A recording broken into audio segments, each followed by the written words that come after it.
Stories After Dark live readings.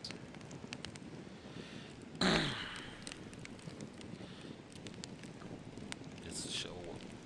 Well, I wouldn't consider it a show. I just call it a stream, but it's the stream where I narrate some creepy stories to you, either from creepypastas or from my own archives or from some of my glorious fans out there. Before we get into that, I like to go to the chat and see who's here.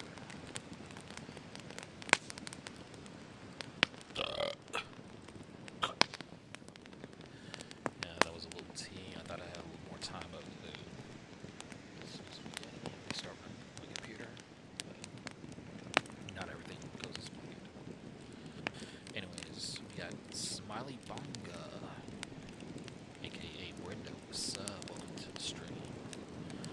We have the freshly new and upcoming narrator slash writer, Constable Carnage. What's up? Welcome, welcome. And we have Dark Angel, aka Bree Thompson. What's up? Welcome. Who's LB? We have Warrior Princess Dragon Ketchler. What's up? Welcome. And we also have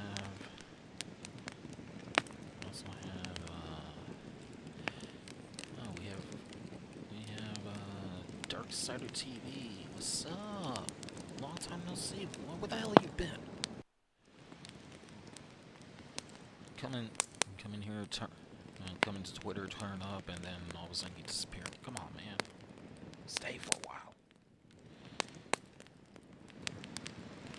So I just gave you a tool.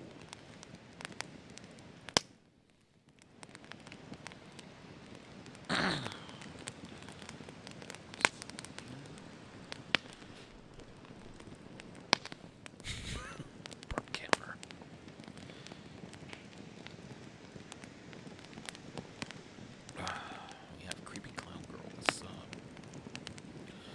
You can barely hear me. I'll fix that.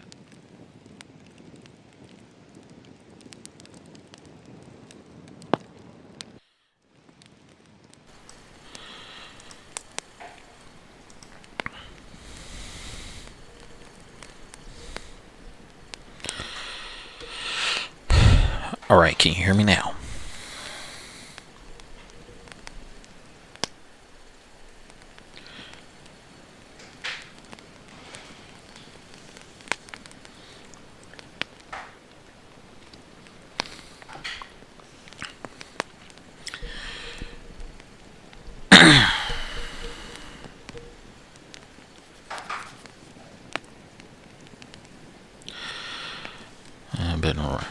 I've been everywhere except YouTube these days. I'm like a dad that continuously goes out for milk and not return.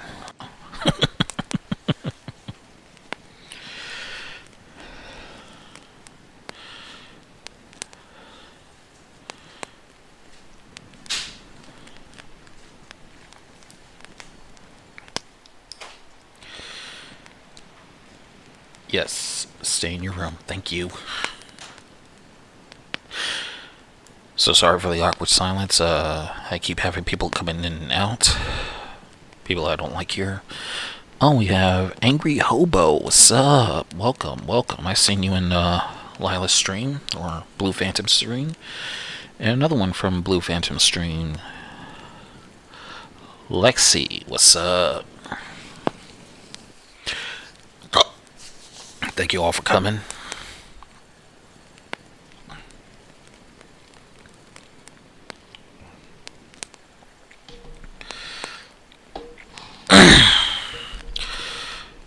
Like I said, before we get into, and now we got all the shoutouts. Shoutouts to everybody who came. I'd like to thank you. You're all awesome. I'm going to go ahead and tweet this out or share this stream with everybody I know. I encourage everybody to share this stream with everybody you know. And And to those who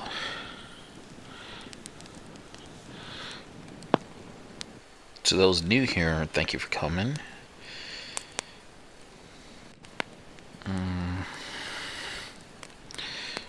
Let's see here. Stories. After Dark is live. Now, come join us.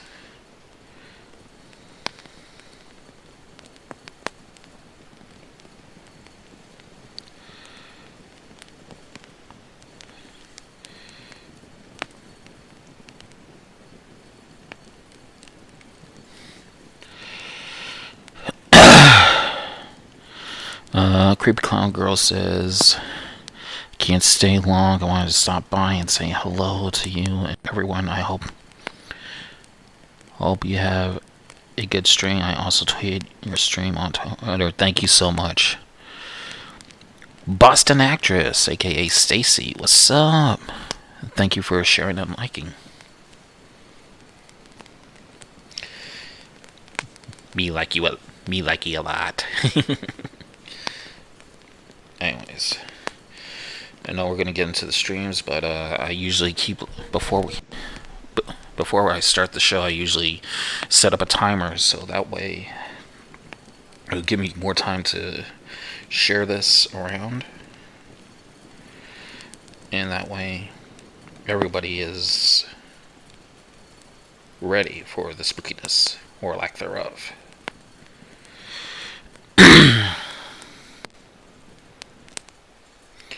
Yeah.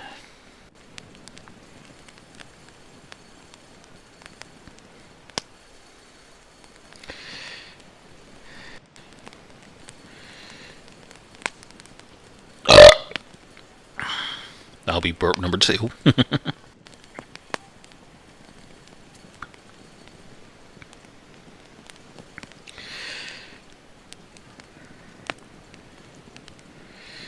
Share this.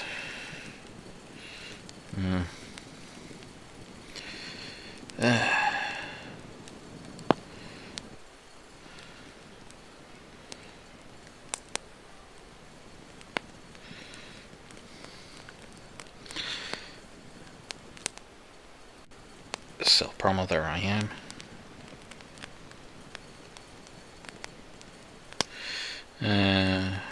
Got a few more servers to share this with.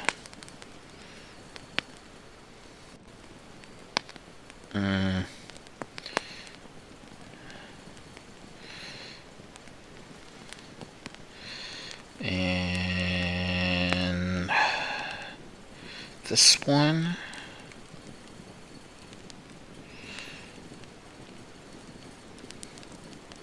The sickle,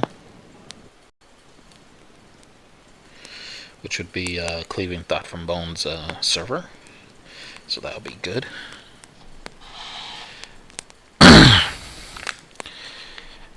Oh, we have Lila. Hey, what's up? Didn't see you there. You must have just came in. I want to do some shout outs real quick. First off, I want to give a big shout out to Lila, aka Blue Phantom, on a successful live rating on her channel and also gameplay. And I would like to remind her that she needs to stop letting herself down all the time. Not everything is perfect the first time, so just all it takes is practice, practice, practice. Cleaving Thought from Bone. Darksider. Come on. You nasty. I also want to give a shout out to Gothic Rose for not only having her baby this past week, but I know it's a little late, but happy birthday once again. She just turned 32. And right now she's resting up with the baby, and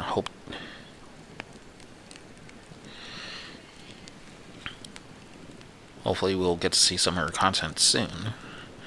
But first, she has to be mama. I'd like to give another shout out to Sociopath. He's probably going to listen to the replay, but I'd like to give a shout out to him. If you haven't heard about him right about now, he hosts a show called Cleaving Thought from Bone. It's a weekly show. He posts on his channel on Saturdays, and he's got a new video coming out tomorrow. Mistress Horror, what's up?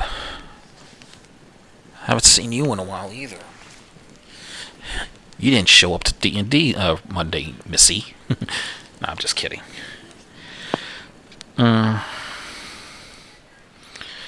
yeah, shout out to the Horror Hive for not only bringing a collective together, but also supporting me and all and everything. And last but not least, I would like to give a shout out, if she listens in on this replay, to Lily C Nation for doing what she can to put out some content and keeping her family afloat.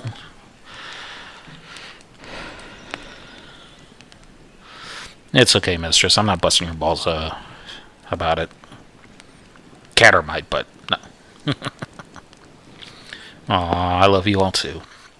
But yeah, I'd like to give a shout out to Lily C Nation, because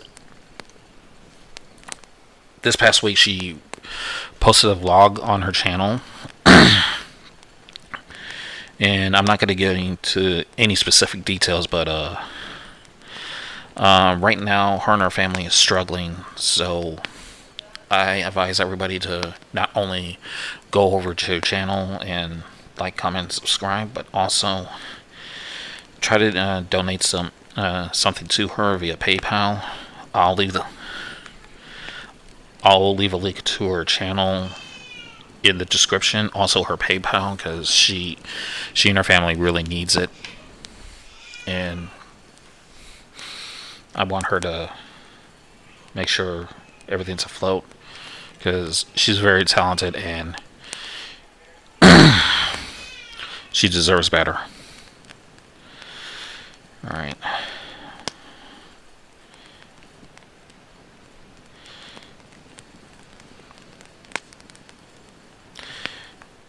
The fuck? Why is my phone... The fuck? Why is my phone always slower than my computer?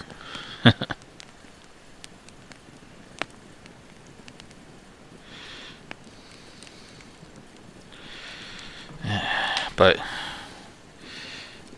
with that said, well, actually, I'll just go ahead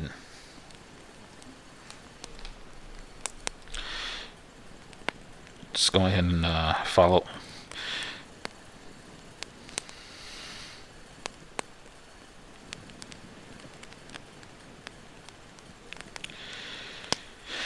Yes, Mistress Horror is my baby nephew that you hear, who happens to be the son of my son's mother.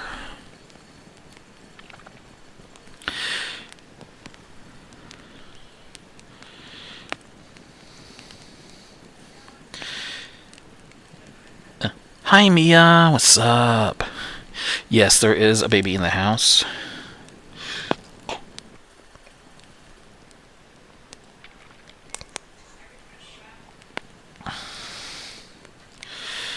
They're trying to feed the baby right now because he's about a month old.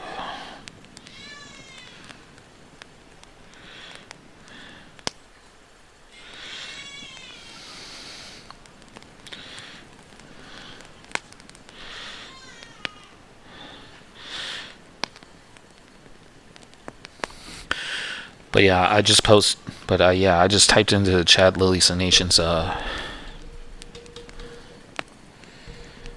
channel. Go subscribe to her and give her all the love and support you need, and donate when you can.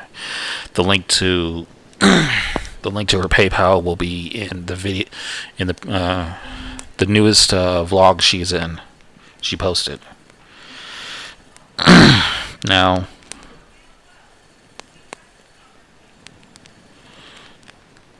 Now, I've got a couple of sent in stories I'm going to tell. Two of them are from a new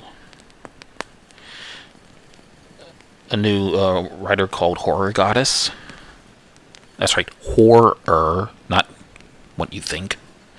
And another one, and a couple by Carnage Constable. Which one do you want me to read first?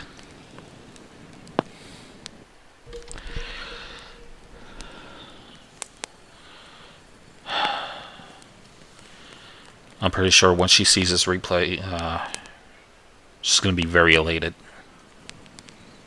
Thank you all.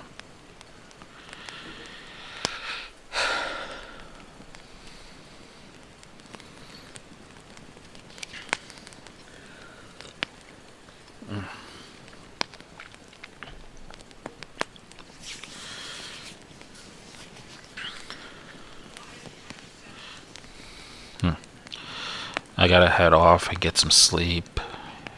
Big day of doing nothing tomorrow. Love you, bro. Stay awesome. Hope everyone has a great night. Don't forget to slap that like button like it owes you money.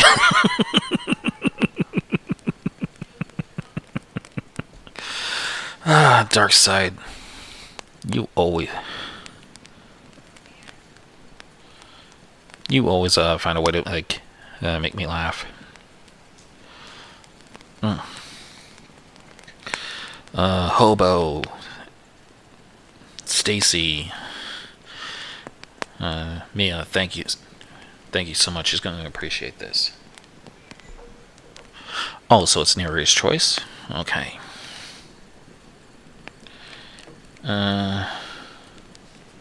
Yes. Good night, Darksider. You bum. I'm just kidding, bro. I love you.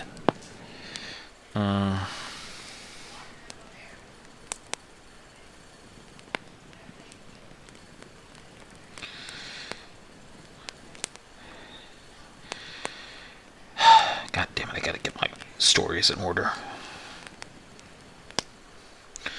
Alright.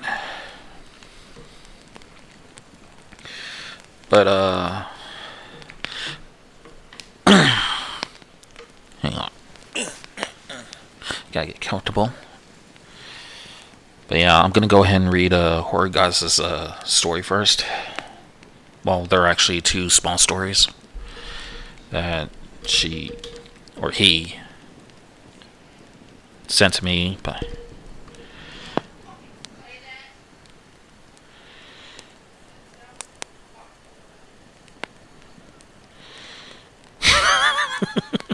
Mistress. Oh, you're so silly. Yeah, my merch store is in the description down below, or whenever Nightbot decides to. Whenever Nightbot decides to post it. But anyways, here's the first story from Horror Goddess. It's called "Tell Your Wife the Truth." By the way, are you all hearing the... Oh, God. Now they're arguing. But yeah, is everybody hearing the fire? The campfire noises.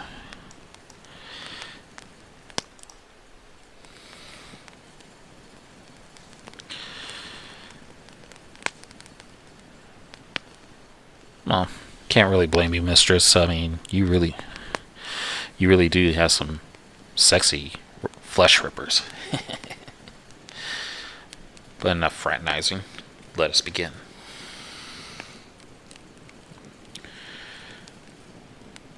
I am a gamer, and I say this with a Gaymer. That's how I wrote it.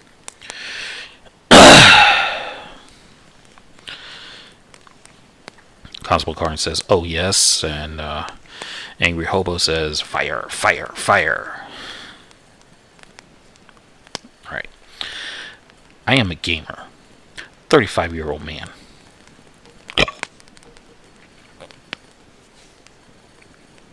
I like to le- I like to meet people the old-fashioned way, but I hold a dark secret. People have been going missing. My people.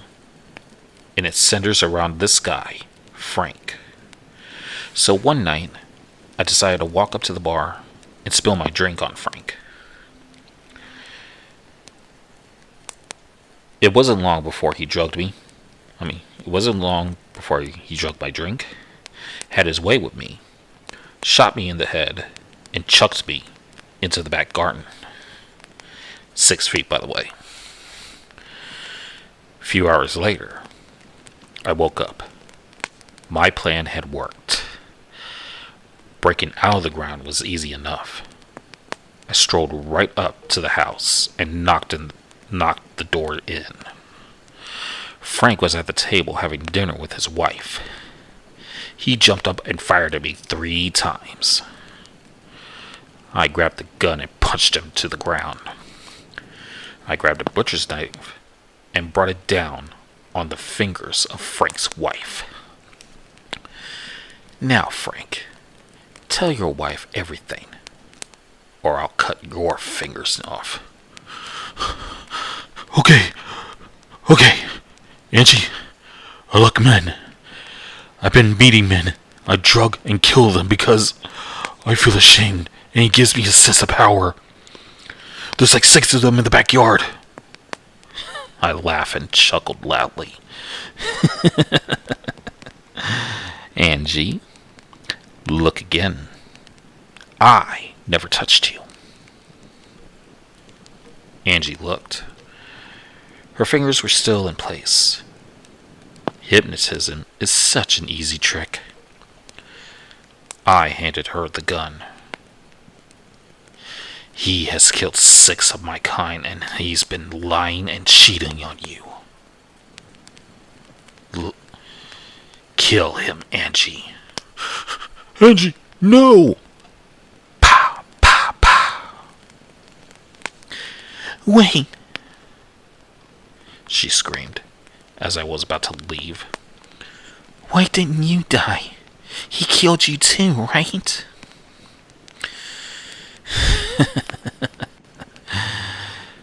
The vampire doesn't die, my dear. Not even in sunlight. Wait! Take me with you, please. I have nothing. He took that from me. I can be your best friend forever. I had been alone for so long. 1,000 years alone. A friend would be nice. We can watch Dracula movies together. I chuckled, and I bared my fangs.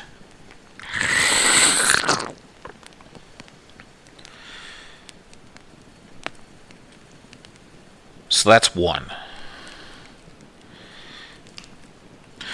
As soon as I mentioned Nightbot needs to get on that advertising thing, he pops up. Bastard.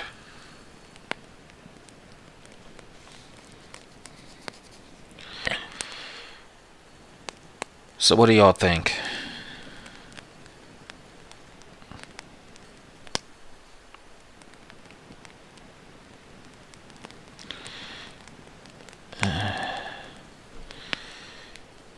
Okay. Shit, I could have sworn I had that story around here in my Reddit, my subreddit.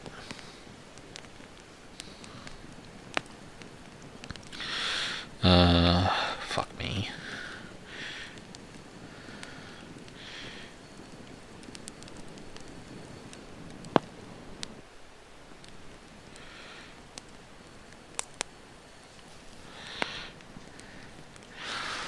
Yeah, that's pretty good. It was short, but I could see some good things coming from him or her.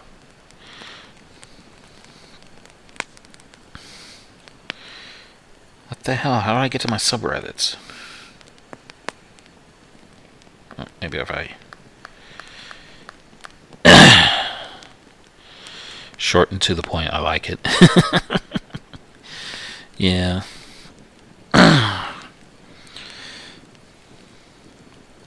Yes, I'm enjoying Reddit. But I'm not there to look for your punk ass. I'm here to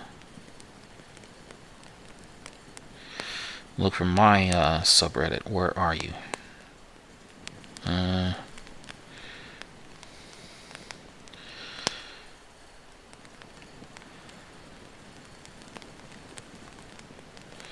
Here we are. Evil Outcast Stories. And if some of y'all want to, if any potential authors want to send some stories on my way, yeah, like Marbot, not Marbot, fuck Marbot, Nightbot has shared his story.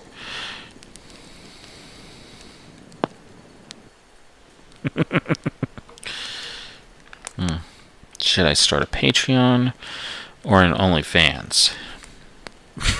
Says Mistress Horror. But she also said, just kidding.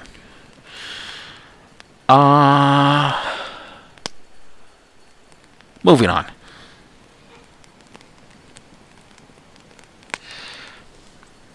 And it's amazing. What the fuck? What's up with the Nia?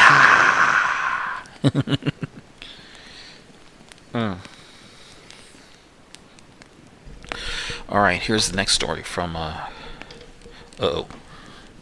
Better move my drink.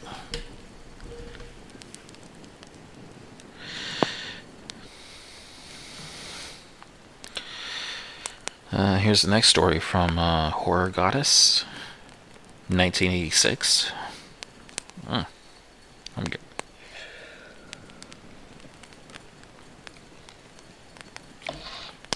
This story is called The First Time.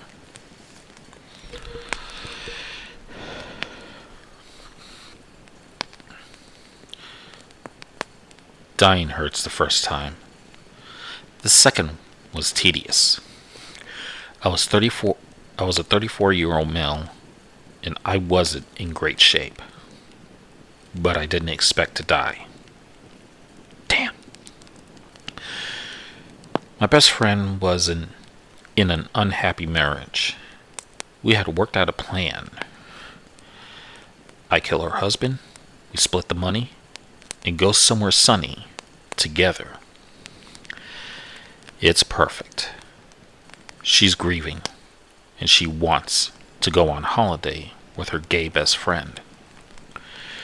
Everything was going smoothly. We were having dinner, and I had snuck the poison into his food.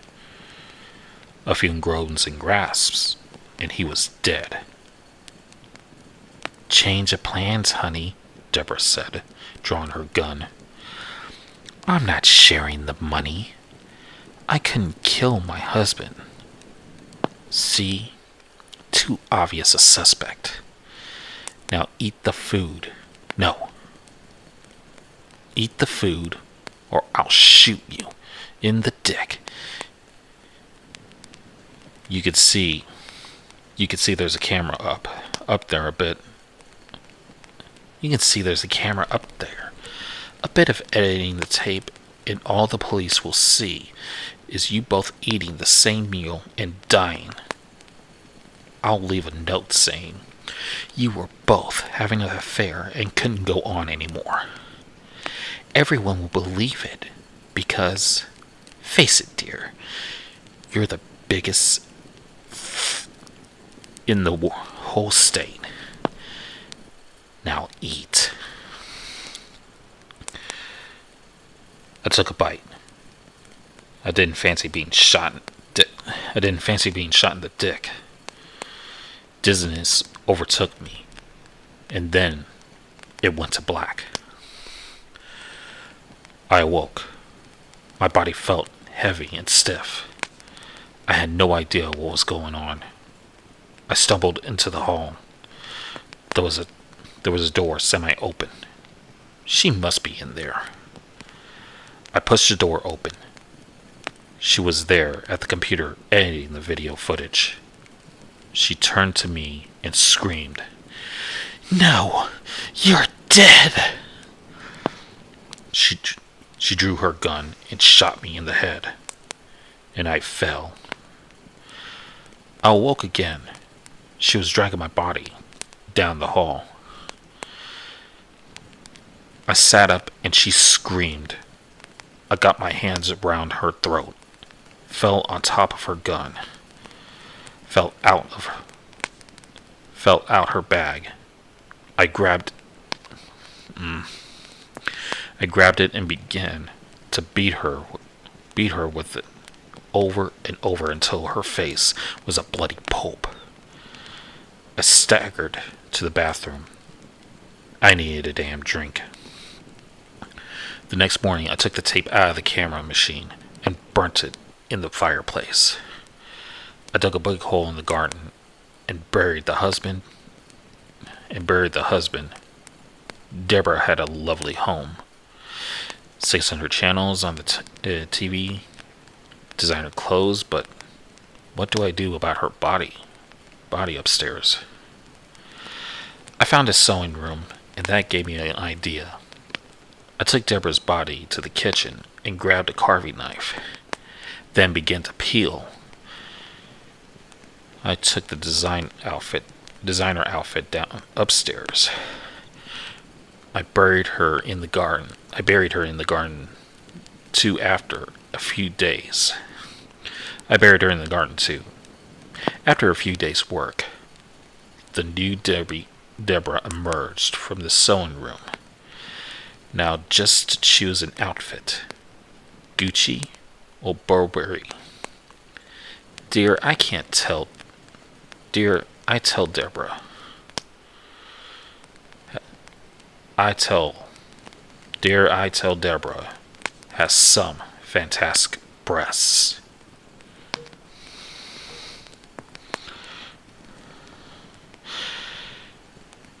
Wow. Horror goddess, I can officially say you're one sick fuck.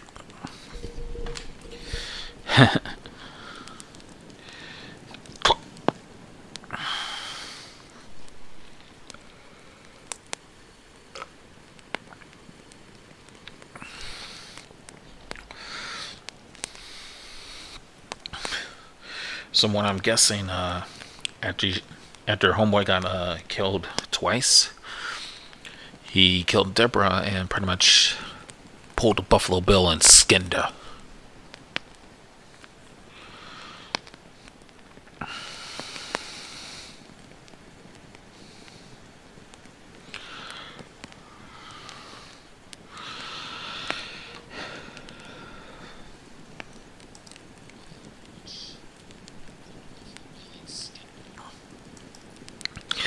That's why we love him, says Miamina. Sorry, I had to listen to the playback. I'd like to thank everybody for liking and sharing this stream with everybody you know, and for staying up with me.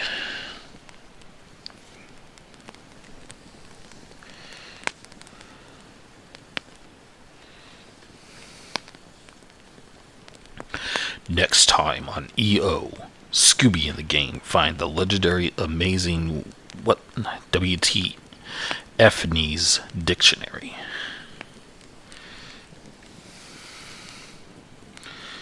Who's all still here?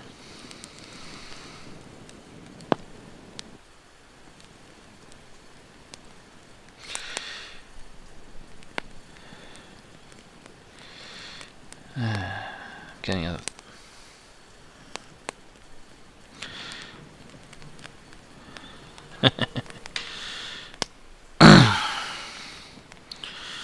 Are there any questions?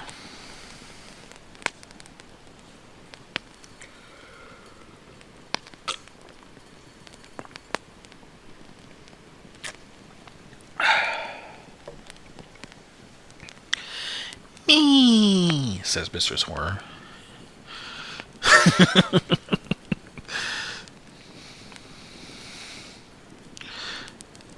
Just fixed my claw, says Mistress Horror. Oh. I know I'm bad.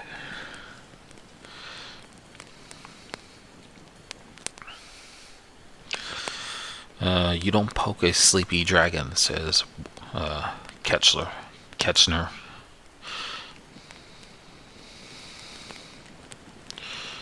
Okay, Mina, my favorite undead ballerina, says, I'm sitting here trying to figure out how to end our show tomorrow and talk about next week. Well, what do you have? Well, what do you have planned for tomorrow?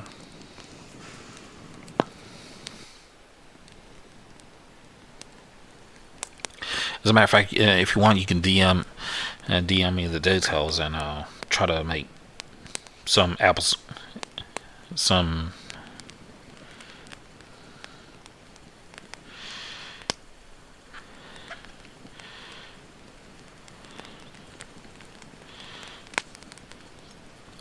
I'll try to give out some ideas. Amazing. What the fuck says, why am I always declaring war on Canada? I don't know. What do you have against Canada?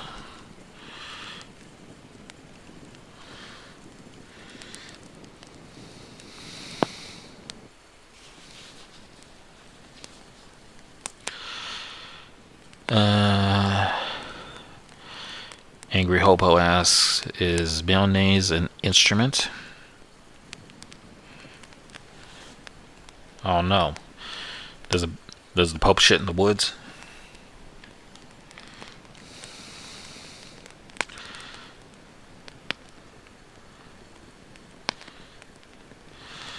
Releasing the bacon demon. Oh god, what have you wrought? What have you wrought?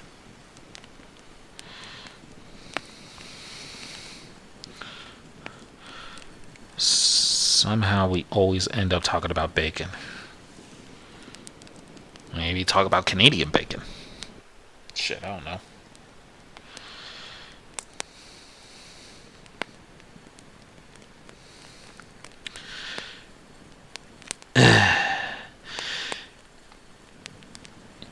Yeah, let's not go after Chase.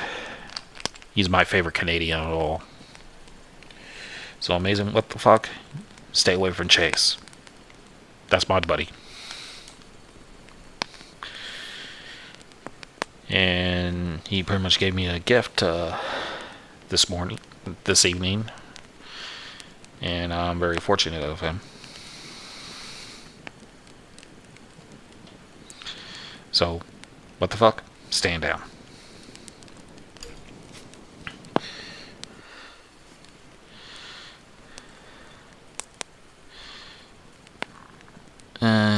Shit. Oh, yes. But yeah, the next story is by Constable Carnage. He said that'd be perfect for reading this story.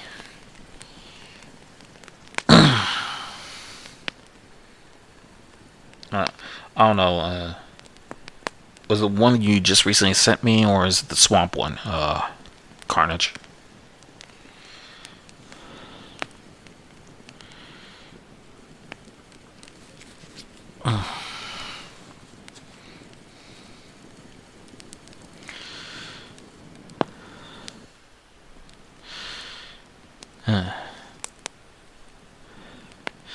Yes, mistress, you have the bee army at your call. I have the Nightmare Ronin army. Let's join forces.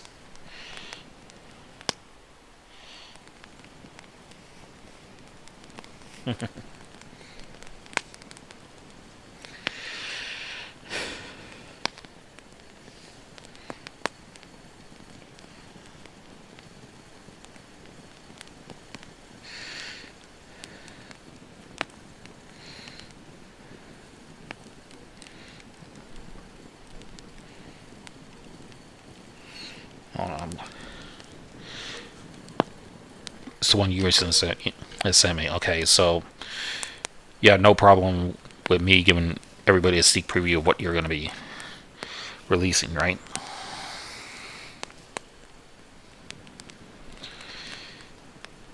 Okay, well, I'm going to go ahead and give you all a little sneak peek of what's to come from Constable Carnage.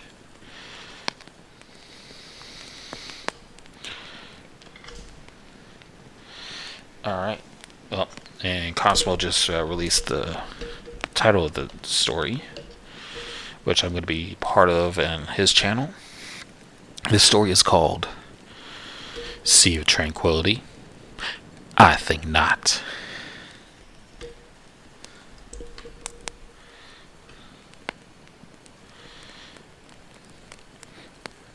Yep, savage bees. Yep. Well, my army is full of undead ninjas and samurai. So a little bit of stealth with a little bit of ballistic barrage. Yeah, well, the bees and the Ronins will definitely protect Kanata.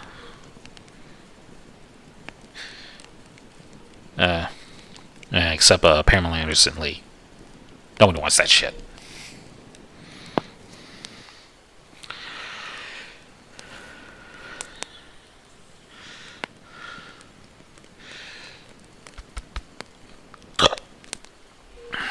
Alright.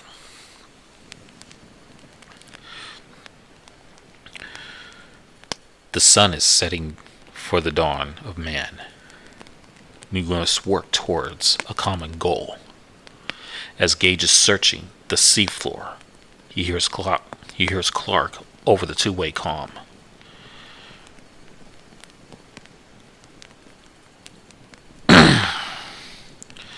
Well, Clark. Hey, how's it going down there? Meet Davy Jones yet? Gage. Heh, very funny. How would you like to come down and sift through this crap? Clark rolls his eyes and lights up a cigarette. Gage feels around the ocean floor and touches something hard, yet light, and finds a very rusted dirk with a bejeweled pommel. Gage. Clark, you won't believe this. The view down here is amazing.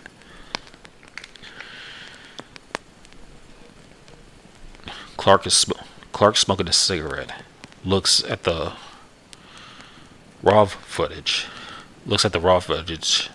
That's tailing Gage as it's kicking up dust. The radar starts to make low, whirling sounds. Clark. Gage, there's something approaching you. As Gage is getting closer to the shipwreck, slowly picking up speed. Clark, I have no idea what you're talking about. Gage scans the area the best he can. Guildenstern walks off the plane and waves Ooh. Gotta work on the writing. Guildenstern walks off the plane and waves goodbye to his superiors. He finally made it. He served 10 years in the Soviet Army, passing all the training and the requirements for being a cosmonaut. He was ready from day one and is going to crush the opposition. He looks in the mirror and makes a sign of the cross. Hello, comrade, as he waves to the guards posted near the entrance of the airport. He looks back, seeing a ghost from the past. He shakes his head and moves on. As he gets into the taxi, the doors click shut. He mutters in English to the driver. Take me to the better daughter. I'd like to wind down after my trip. Later that evening, Guildenstern sits at the bed and lets out a huge sigh and shakes his head. This place is a dump. I thought I thought the living I thought the living quarters would have been better. He stops and laughs. Well, no. I I wonder which Americans they are going to make me hobnob with, and be co-workers with. You found me, Clark. What the hell? What the hell am I? What the hell is going down? What the hell is going on here? I can't get nothing but a shady readout of this thing. Gage jumps out of bed. Yeah. A dream again. This has got to stop. I won't drink like my father or Pops.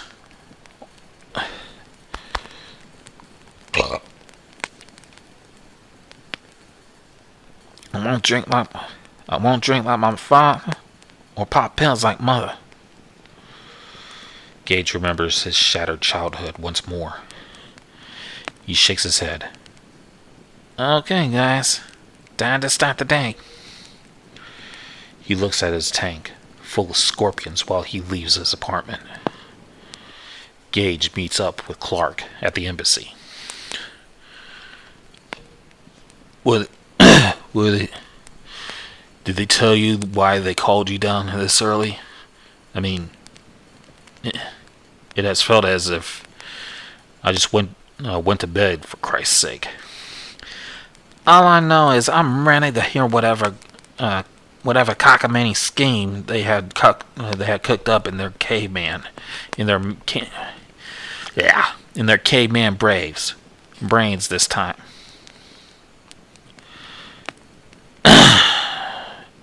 He says with a sarcastic tone.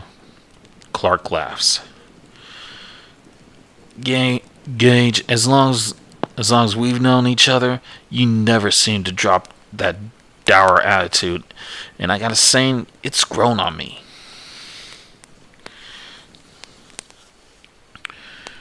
Three men come into view. All of them are standing together in a circle at a spaceport. The stars look stunning, and the Earth looks so small from here. The asteroid belt looks unreal. Clark, Gage, and Guildenstern look towards the hangar. The Spectre walks out, decloaked. Welcome, gentlemen. The man piloting the Spectre walks out of the metal carapace and extends both his hands to the men. My name is Ogden, of the 2nd Battalion, General of the Federation. Gage, Clark, and Guildenstern all shake his hand. You must be ready to get your specters. Yes, they were all set for your bodies and for your minds. But the real test you will face is the hunger. You will be burning calories faster, and thus need more intake. The E-rashes take care of that. The only thing is, you'll get constipated. Guildenstern laughs as Clark sits down and rebuckles the strap on the boots connected to his suit. Gage cracks his knuckles, does his heroic pose, and starts walking forward with intense battle music playing in his head. That kid never no. That kid never changes. Too much sci-fi and anime for that one. But hey, I've got a soft spot for the Lurkhead. I got a soft spot for the Lunkhead. Guildenstern checks his exosuit and clicks on the HUD. Clark gets up and clicks on the HUD. Gage is already in the Spectre, waiting on the other two. As the two get in their suits, an electronic sounding voice starts to speak. Welcome to the Spectre. anti-personnel defense system. Now booting up all auto controls and ceiling hatch. Please remain still while the scan does a readout.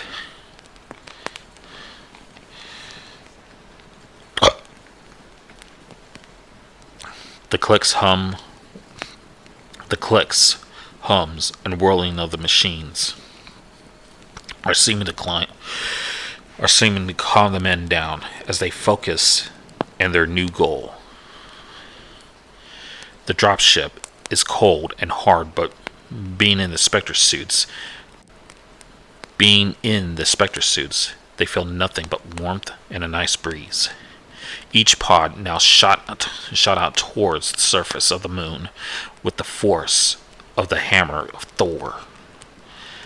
They were smashed into the surface of the moon, pods breaking apart and disintegrating into a fine jade dust. Their mission wasn't clear, but the map was showing there was a pre-human civilization with styles actually seen on Earth. This confirmed Gage's theory. Clark, being a scientist, has his own questions in his head.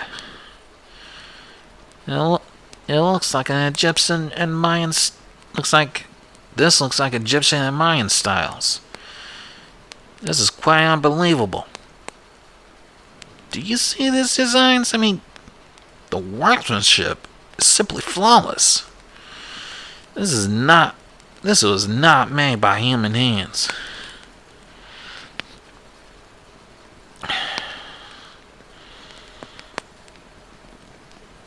Clark had a feeling he would find some tech and medicine next.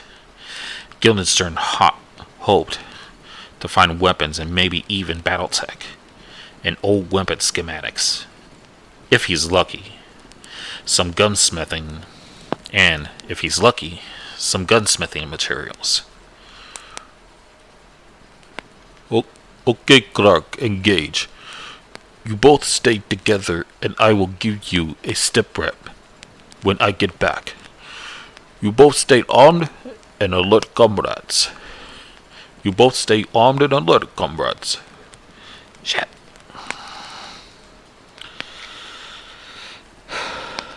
As he walks away, he makes the sign of the cross to each of them and begins patrolling. I trust these men in the short time I've known them. They have proven to be motivated and we share the same goal. Now it is time to look for intel and possibly see what happened here. Even if it was a long time ago.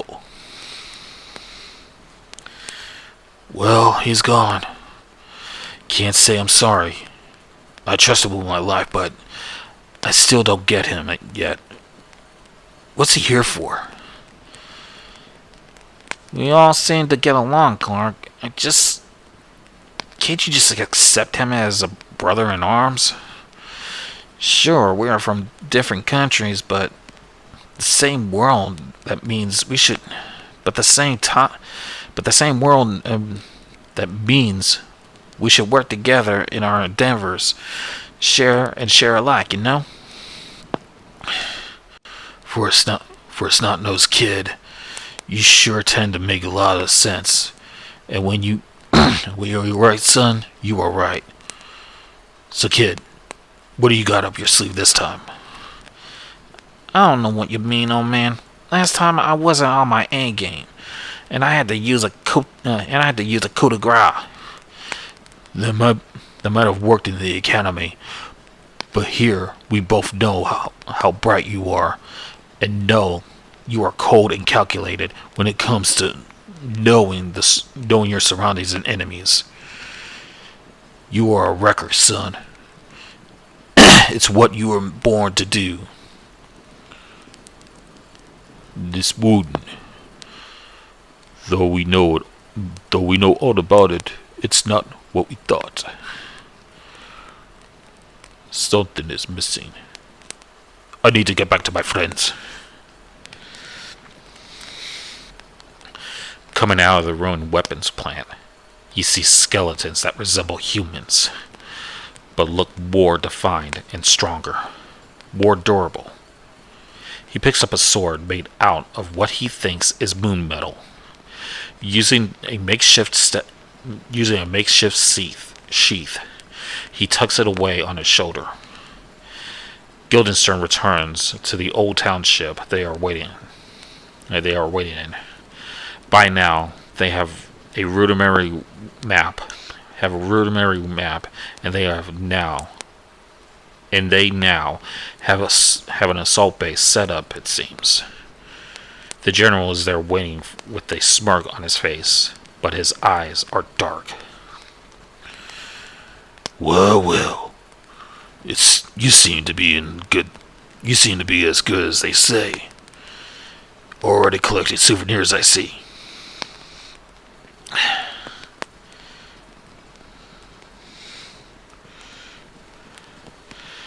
Guildenstern nods and keeps walking towards the base. Then he steps out of his specters, sees the other two specter units standing near a shed. So he goes into the building, marked with light and turrets, guarding the entrance. Gage and Clark are seated at the table. Both have trays of food that look like slop. He ate at the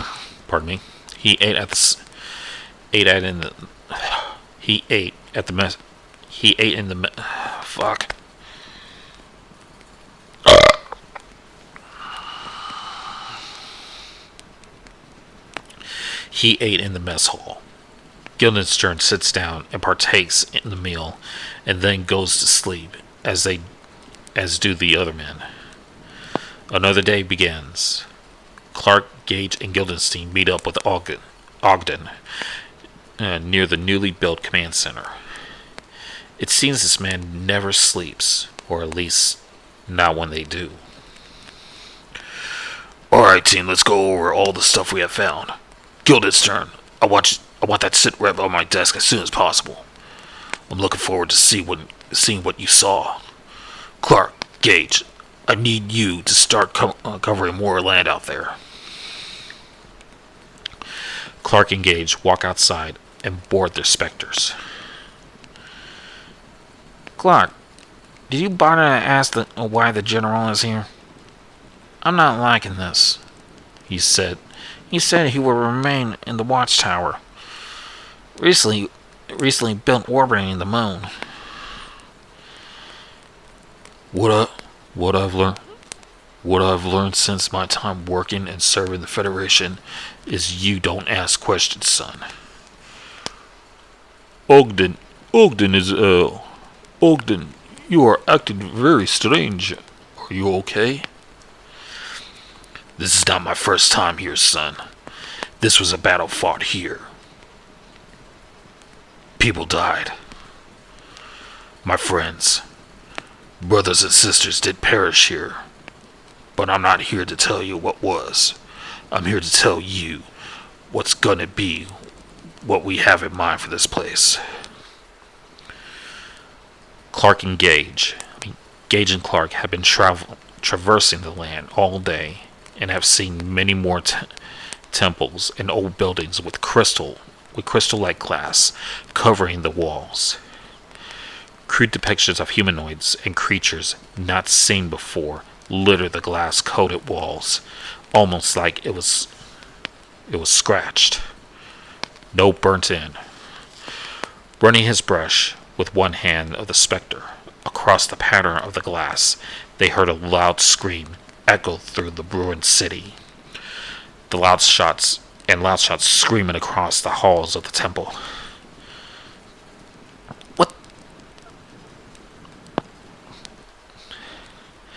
What the fuck is that?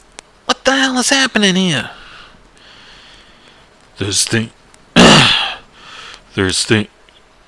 I've told you years ago when I was young.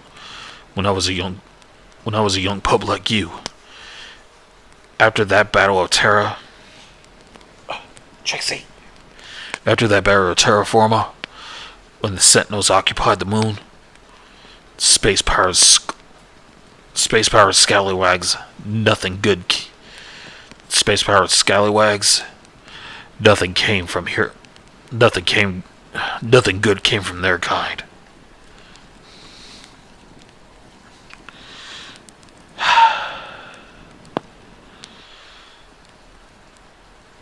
End of part 1.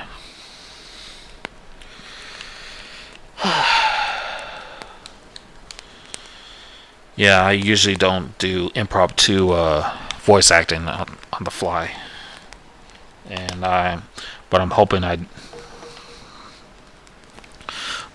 did this story justice.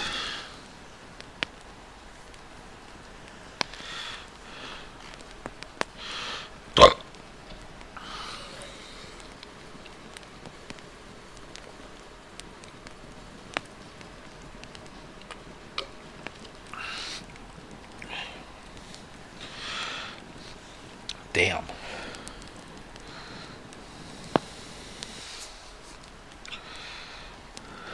Damn, I concentrate on the story and y'all went nuts.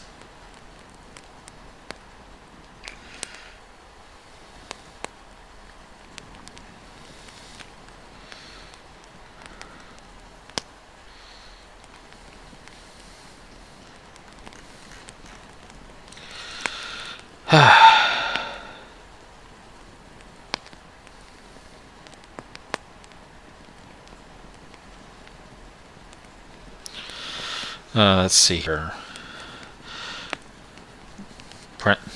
Princess Dragon says I did great. Brenda says spoons of peanut butter. You gonna share that peanut butter? Mistress Horace says you were great as always, Outcast, and the story was really good. Well, oh, thank you. Thank you so much. Okay, that was weird. So I'm still connected.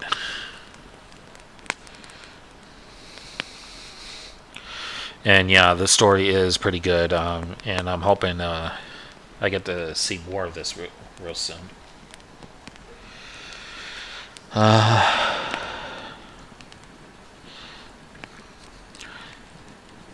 And Constable says I felt that he feels honored. Well,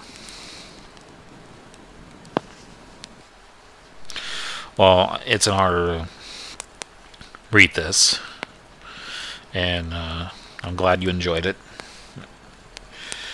I think after you put out your rendition on your channel, I think I'm gonna take a crack at this on my channel, if that's okay with you. Give it the old Outcast cinematic experience.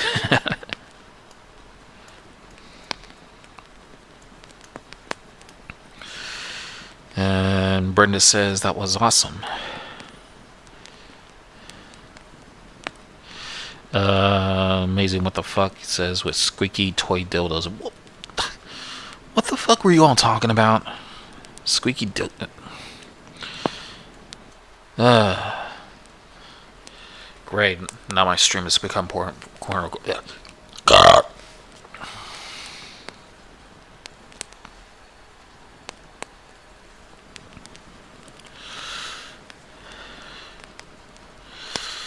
Aww. Mistress Horror accidentally scratched her face. Well, here, let me kiss him, make him feel better. Mwah. There you go.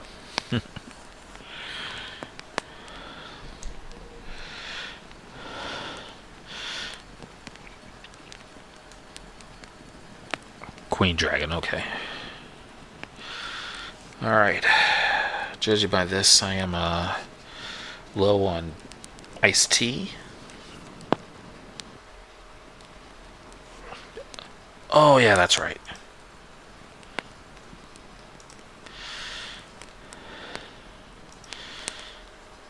Well, now, Mistress, you're a tool. And you know what?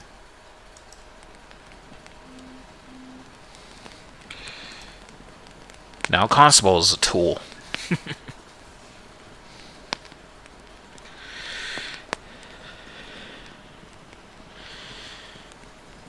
Yes, Constable Carnage, Mistress Horror, I have officially made you moderators. But just remember, with great power comes great responsibility, so don't overdo it.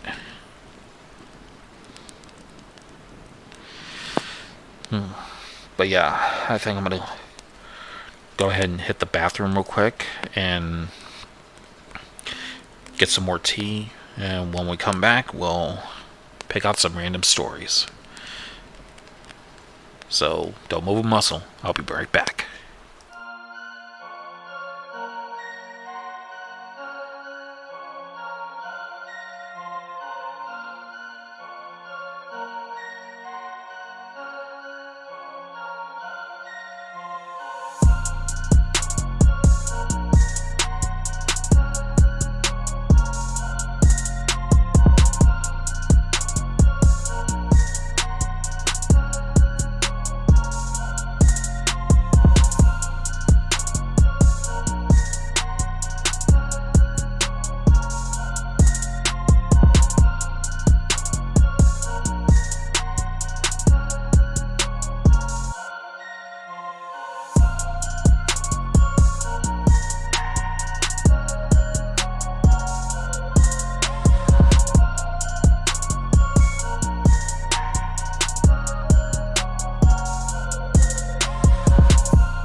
And I'm back.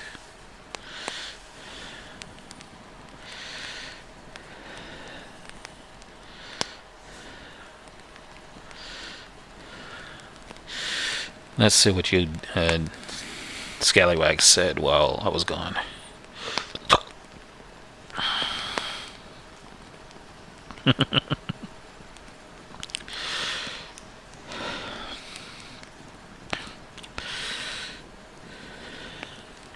Hello, Blue Wrench, says Mistress Horror.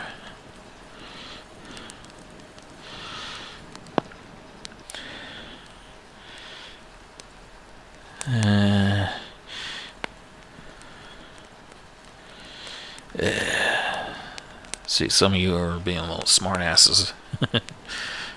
The great power thing. Whom is sexy smexy tool?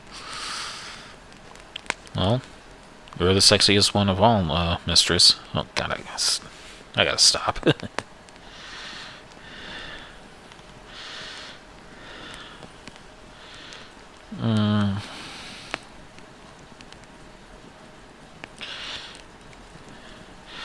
Oh hell. What the fuck is in your closet now? Yes, it's ASMR heavy breathing is because I'm sitting on the fucking couch. That's why. Who'd you kill? What the fuck?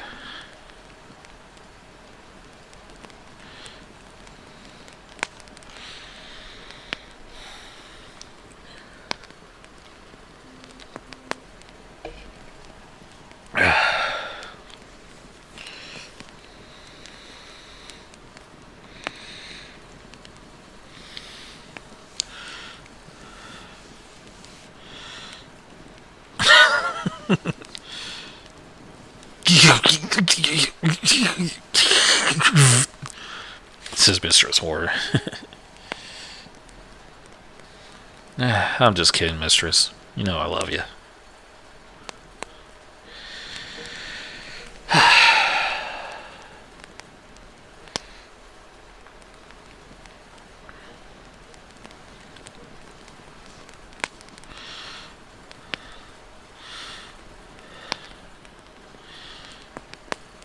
You stole a lot of peanut butter.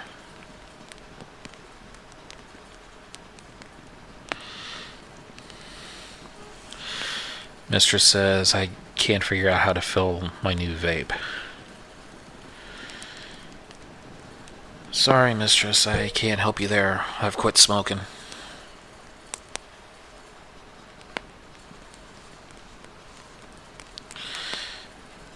Aww.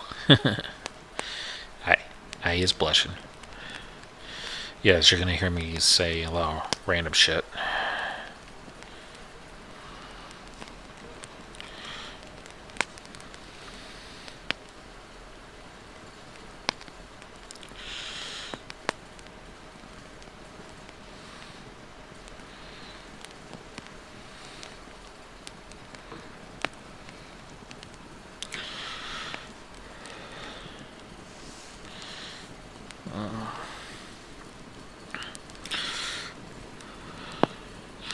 Lots of peanut butter. What, you ain't got no... You didn't steal any jelly?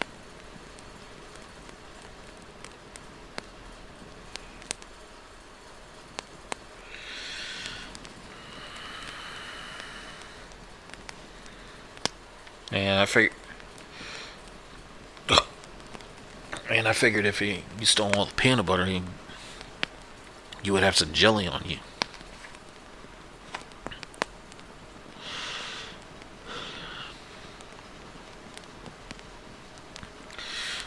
Maybe I have myself some Maybe we can have some BB&J for dessert.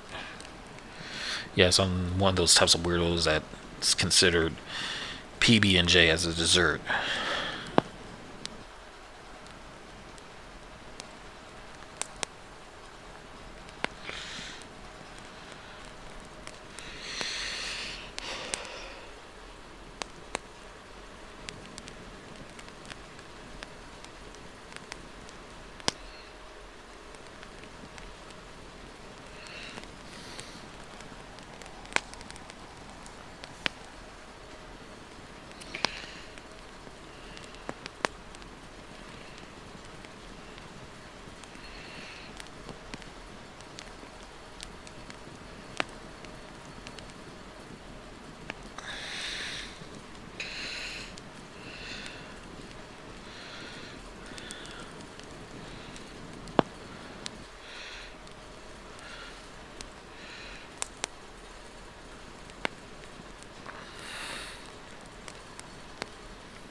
Where do you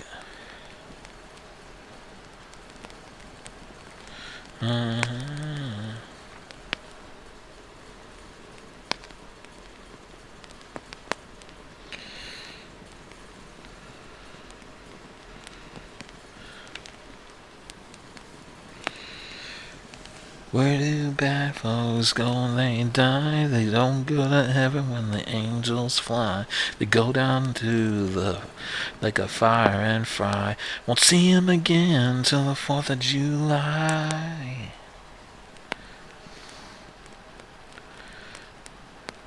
And yes, I sing randomly.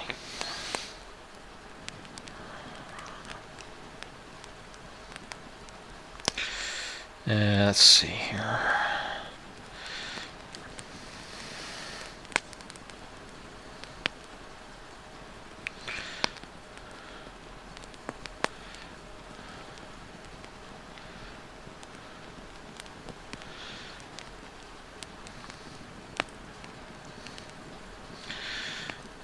Here's something that not many of us have heard about in a long time.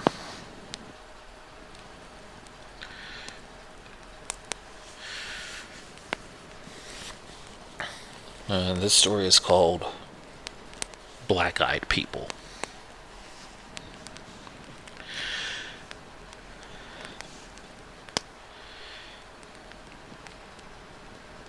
This looks like a rundown. What they are, never mind. Scratch that.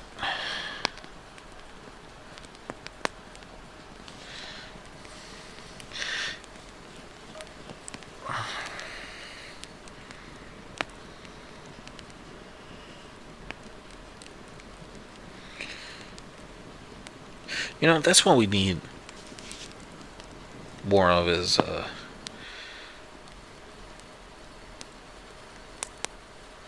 more black eyed people stories. Miss those.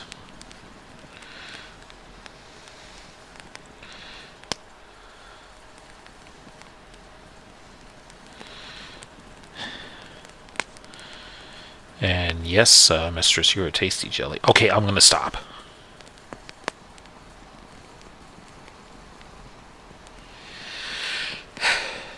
Okay, what the fuck? Chill out. Alright.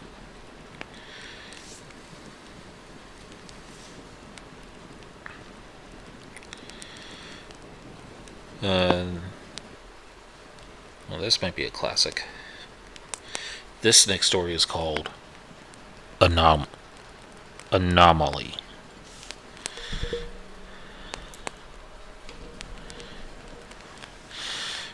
Yeah.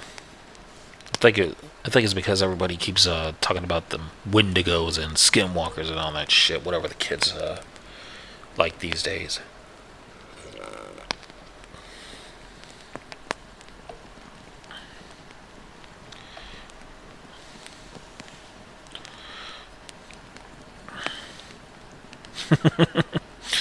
You said it, mistress.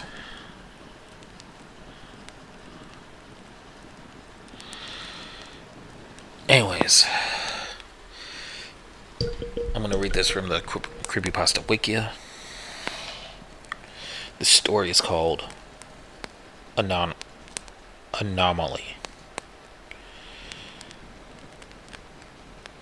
Greetings. I guess I should say up front that I am new here, so be patient with me, as I don't know all the rules of etiquette and whatnot. A friend of mine linked me to this board after I told him the story and showed him the materials I'm about to share with you. He thinks some of you will appreciate it, but to be honest, from where I'm sitting, this site seems more like a haven for idiots than a serious paranormal image board. Whatever. I'm motivated to share this and need to do so anonymously for reasons which will become clear.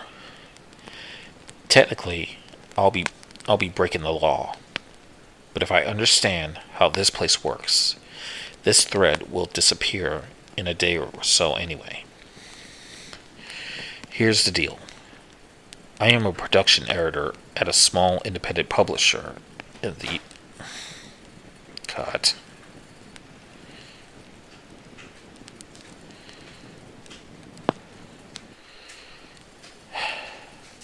Couldn't get him to sleep, huh? Partially asleep. Oh, okay. Part.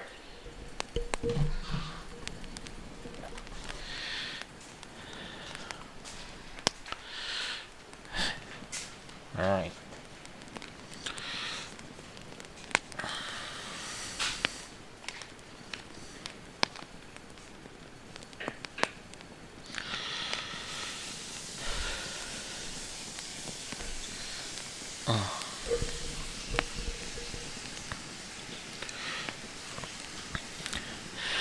I am a production editor at a small independent publisher in the US.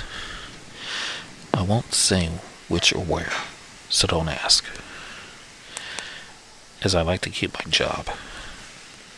The pay isn't that great, but it's an easy gig, And I thank the people I work with. A lot of what we publish are what you call coffee book tables.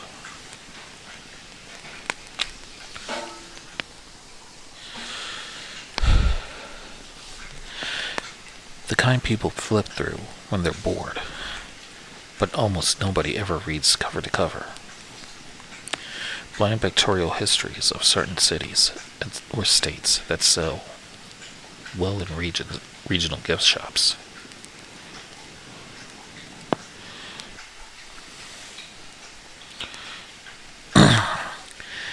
The occasional book of maps or a biography. A few museums outsource their gallery catalogs to us. That kind of thing. The work is boring, but it's steady, and we get enough jobs, and our books make enough money to stay afloat, which is a lot more than most small presses can say these days.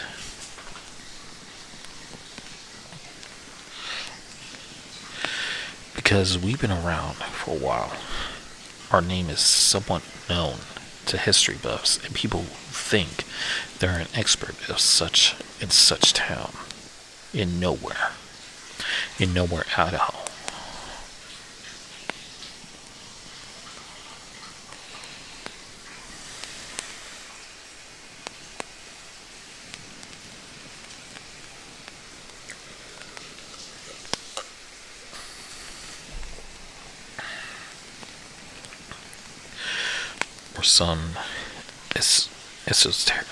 Or some esoteric topic nobody really cares about. We get a lot of unsolicited manuscripts from people that really shouldn't be writing books, and unsolicited CDs full of photographs from people that shouldn't be taking pictures because we're small and don't have separate acquisitions editor position. We don't have a separate acquisitions editor position. The job is going through this slush pile, gets passed around the office.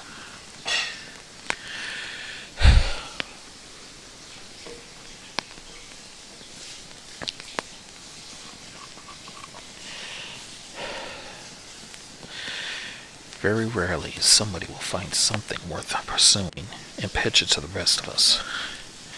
But our senior editor/publisher gets the final say. For the last 9 months,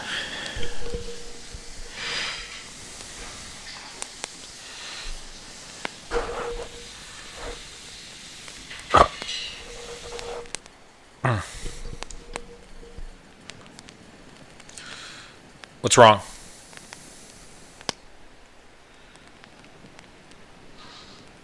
Find the part and then hope it can't fall down. Uh-oh. Which part are you looking for?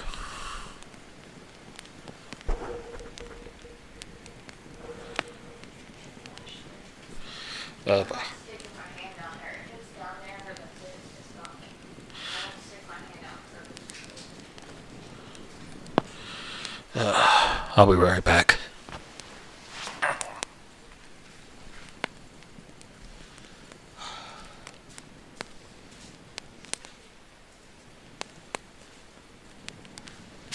What part are you looking for?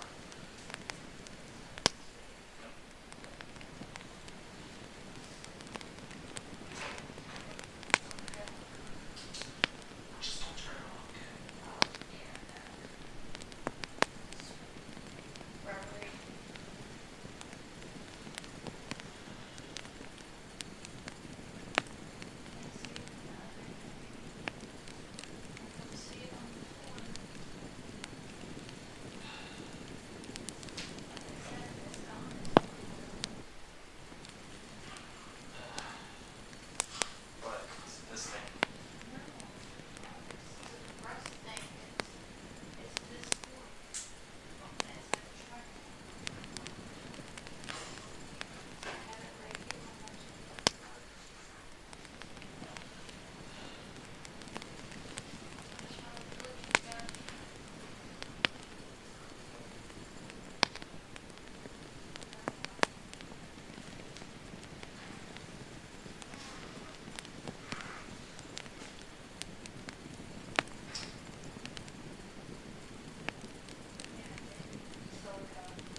Alright, sorry about that.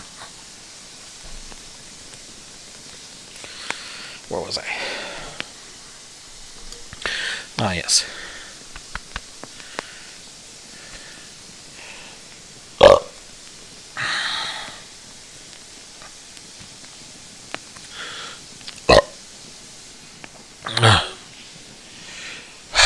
Alrighty.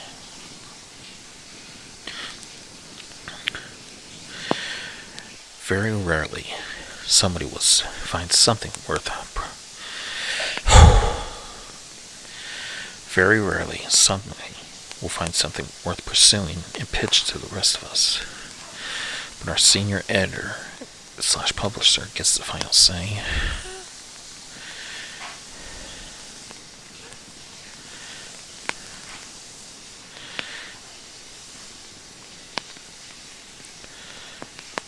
For the last 9 months, I've been working more or less nonstop on a book that everybody at the office was pretty excited about. Our copy editor found it during his turn with the pile. An old guy I won't name has contacted us out of the blue, offering us the chance to publish his rare archival photo collection, provided we treat the subject matter with the respect and seriousness he felt it deserved. To use this term and what was going to be the book's title, the photos were all anomalies. That is to say, they depicted something out of the ordinary or otherwise inexplicable. Something that usually had an equally interesting story to go along with. Most of them were from the first half of the 20th century. Like I said, it's not that kind of thing we normally publish. But the few samples the guy sent in was his pitch letter. In his pitch letter, with his pitch letter, were pretty compelling. And once we had seen the rest of them, heard a few of the stories, and realized that none of these pictures were widely known, we knew we had something that would get people's attention. The format was going to be simple and classy, with a lot of white space and breathing room. Each photo would appear as a high-quality print on the right-hand page, followed by a blank left-hand page, and then a couple of photographs to caption each photo on the following right-hand page. From the very beginning, the guy was a nightmare to work with, and the job took forever because he refused to send in more than one document at a time.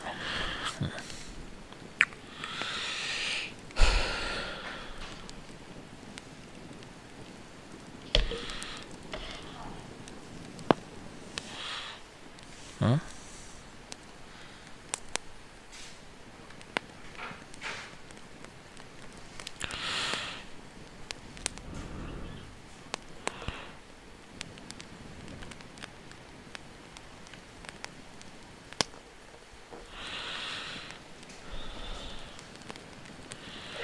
Oh, well.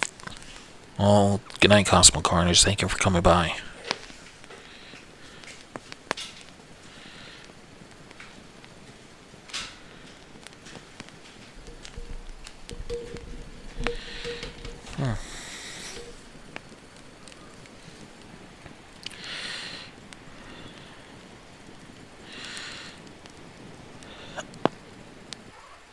My back hurts. He refused to send in more than one document at a time. He would send me certified mail. I would get it, scan it, and mail it back certified. And only then would he send the next one. He seemed to think he had an extremely valuable collection and was hugely paranoid about losing it. So he only risked one item at a time. In the end, we spent so much money on mailing cost that it would have been cheaper to fly me to where the old guy lived with a scanner and a laptop. We were maybe a third of the way through the production process when this fucking guy pulled the rug out from under us. Somebody had offered him a large sum of money for the photos, way more than we were offering to the book for the book rights, on the condition that the book gets shit canned and the photos stayed out of the public eye. We demanded he come in for a face-to-face and try to reason with him and cater to his pride and desire for scholarly acclaim. And for a few days it seemed like it had worked. But when he got back home,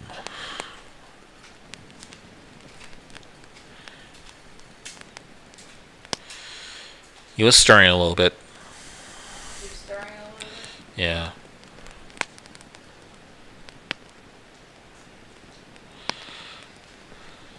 Where are you going?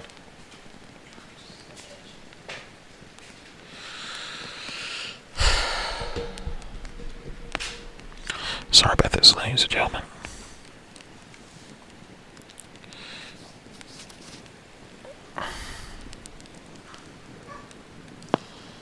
Yeah, he's been flailing his arms and making that noise.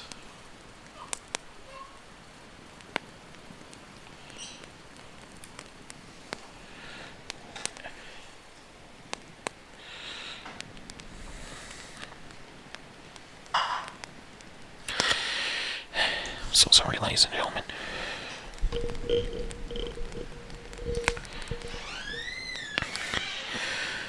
But when he got back home, he flipped-flop again and started cursing me out and my senior editor on the phone, demanded we shelf the book. He hired a lawyer who came up with some BS to avoid his contract. And then he threatened us with a lawsuit that would bankrupt us if we went ahead with the project and lost. To add insult to injury, the law firm sent this annoying little IT guy to our office to make sure that the materials were wiped from our computers, because the vast majority of it existed on our machine. And I had spent literally months of my life on the project. I felt and still feel the most violated and bitter about the whole thing.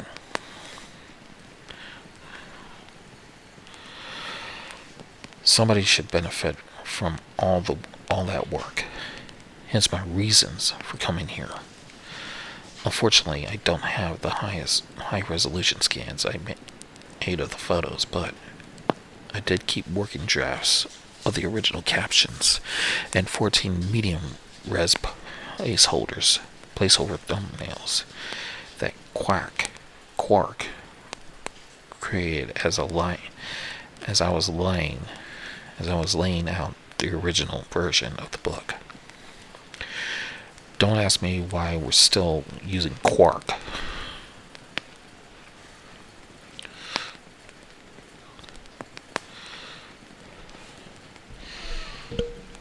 It's what we know and what we paid for a long time ago. I'm not supposed to, but okay, I occasionally take home the working Quark files and tweak on my home machine. The full file with the full res images embedded gets way too large and unwieldy to bring home with me. Most of the time I'm just experimenting with fonts and layout options anyway. So I don't embed the images until the end. Anyways, after all this shit went down, I discovered that I had a working file on my home machine of what I have done so far. I printed it to PDF and then stripped the text and images from that PDF file. You folks would be the beneficiaries of that. To be clear, I don't claim anything with regards to the very veracity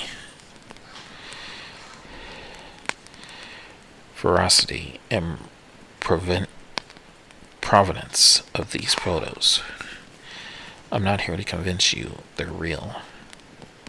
I'm just putting them out there because I think they deserve to be seen and not hidden in some rich prick's private collection. Photo 1 of 14. The Collinwood Fire. This is the last known photo taken inside the Lakeview School in Collinwood, Ohio, before it was consumed by fire on March 4th, 1908, killing 172 students, 2 teachers, and 1 rescuer. The fire started when the ceiling just ignited from a nearby steam pipe. Flames blocked escape routes, leading to panic and a stampede that trapped a large number of victims in a stairwell, where they were cooked alive. Additional casualties were incurred when burning students jumped from the second and third story windows. Everyone in this photo perished, except for Mr. Olson, seated at the far right of the back row. The spectral artifacts in that photo remain unexplained.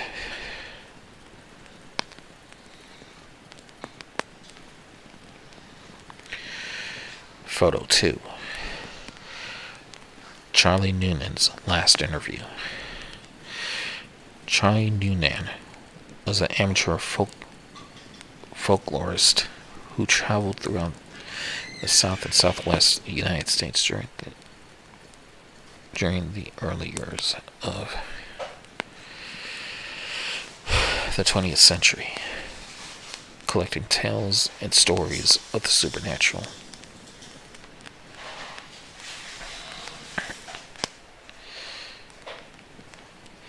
According to his wife, Ellie,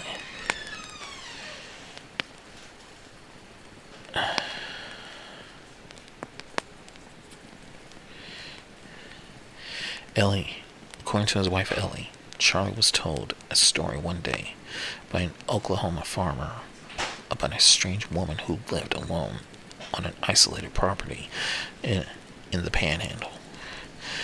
The farmer claimed the woman was not a woman at all, but something else. Something that hid its true nature beneath the headscarf,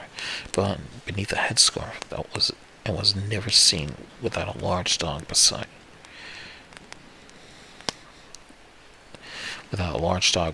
by its side. Noonan was apparently intrigued enough to try searching for the woman during one of his research road trips. He was never seen again.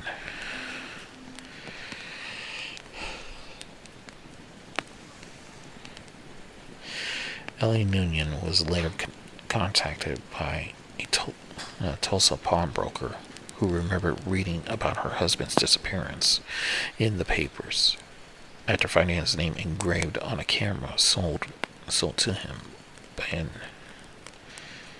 Tarrant. The pawnbroker returned the camera, and Mrs. Noonan had the film inside developed in the hopes of finding a clue as to his whereabouts.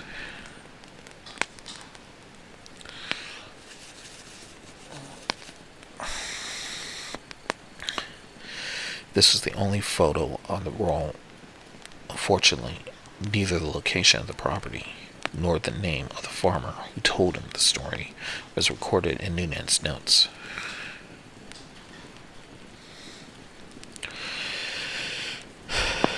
Photo 3.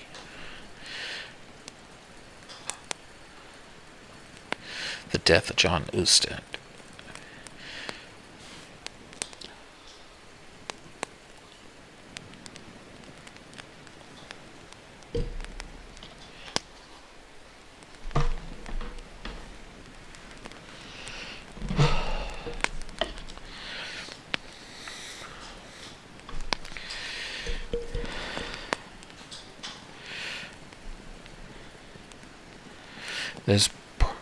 This prophetical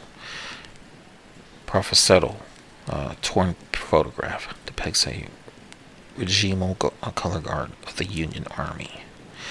1 month before they marched into battle at Antietam, September 1862. The gentleman on the far right, named John Olsted, had the right side of his face and right arm blown off by cannon fire at the start of those hostiles. It is unknown exactly when the damage of the photo occurred.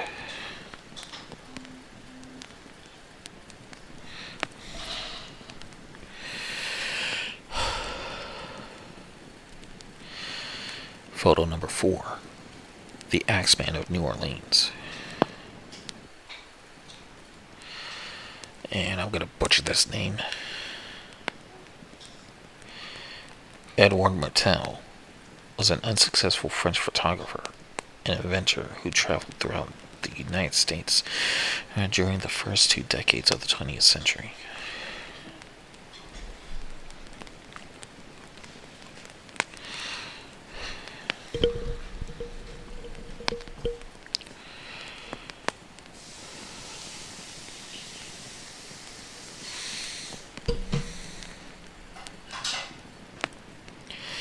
One moment, folks.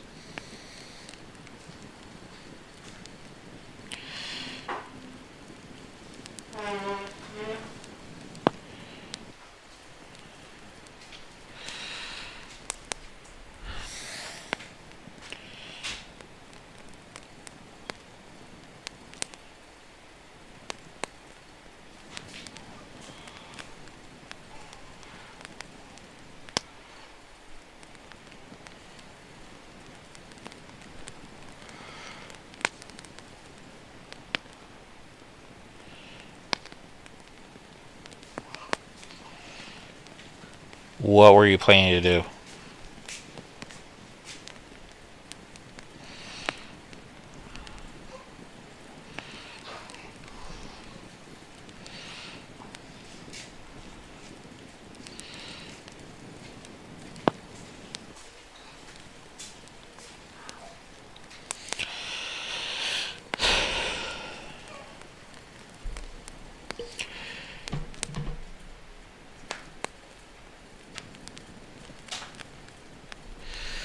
Thank you.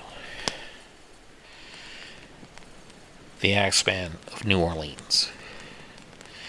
Edouard Martel was an unsuccessful photographer and inventor who traveled throughout the United States during the first 2 decades of the 20th century, trying to drum up interest in investors for a device that added timer and automatic exposures features on Kodak's popular line of folding Brownie cameras. During his travels, he took thousands of automated photos and to test and refine his invention.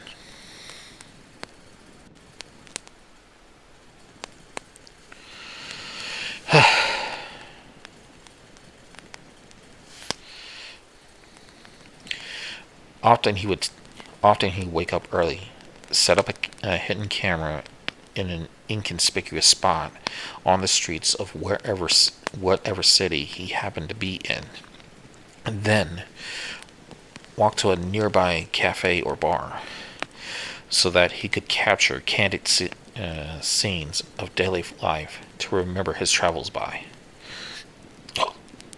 The best of these photos were selected from Martel's one and only gallery show in Paris, 1924. Okay. Unfortunately, Martel died penniless and unknown in 1955. It was left on his daughter Janine to sort through boxes and boxes of photos he left behind to see what should be kept and what could be discarded. During this process, she came across this photo taken in New Orleans, on the morning of October 28th, 1919, a few hours before Martel boarded the steamer ship and returned to France. It turns out that Martel hated motion blurs in his photographs because he thought they would reflect badly on the speed and accuracy of his lens mechanism. This prejudice made him cast aside and overlook what was probably the most important photo he ever took. What makes this photo so special? The night before it was taken, the notorious and still unidentified serial killer known as the Axeman of New Orleans had committed his last murder, hacking Mac Pepitone to death in his bedroom, and then fleeing the scene just as Pepitone's wife was discovering the body. This could be him returning to his residence. It's impossible to say, but if it is, this image appears to belie the legend based on the shaky testimony of Pauline and Mary Bruno and prevailing prejudice at the time that only a black man was capable of such savagery. That sounds kind of racist.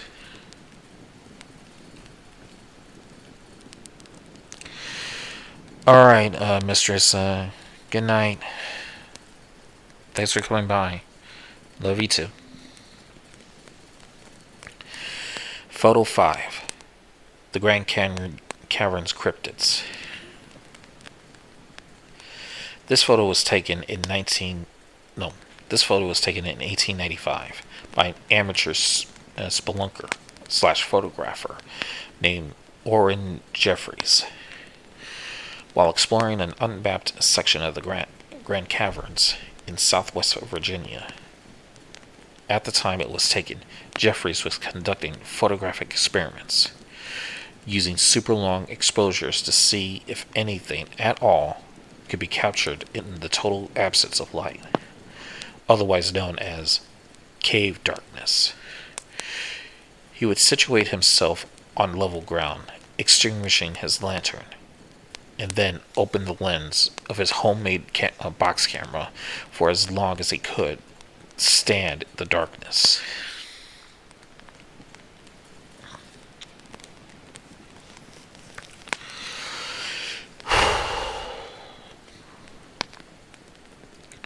During one of these experiments, he heard something approach from the deeper recesses of the cave. Frightened, Jeffries abandoned his experiment and set off one of the Blitzlicht flashes he used for taking traditional photos underground. According to the report, he later gave a local newspaper.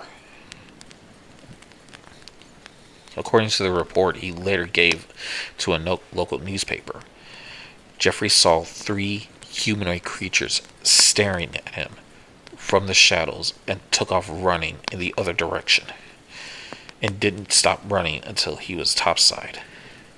Several days later, he returned with 3 other men to retrieve his box camera.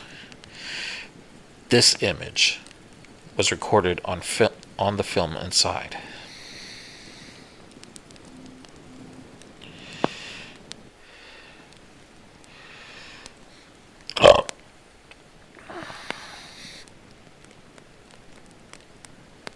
Photo 6.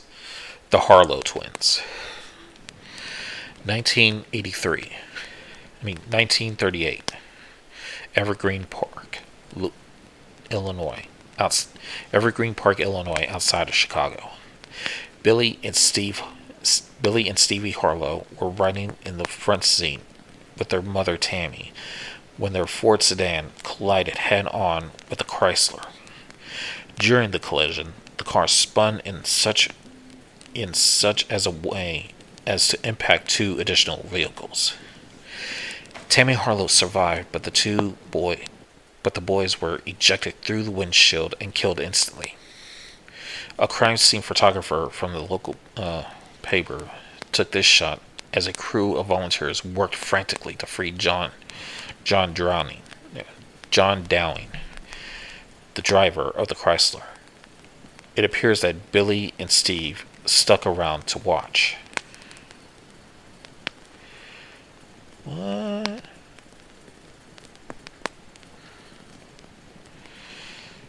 Photo 7. The Sorensen tragedy. The Sorensens were a Danish family who immigrated to the United States sometime between 1905 and 1906. They arrived with their eldest child, Anders, seen on the donkey, and settled on a farmstead in Missouri. 3 more children, Simon, Friki, and Methede, center, right, and in the wagon, respectively, soon followed. This photograph, taken in 1916, captured all 4 of the children a few weeks before the tragedy.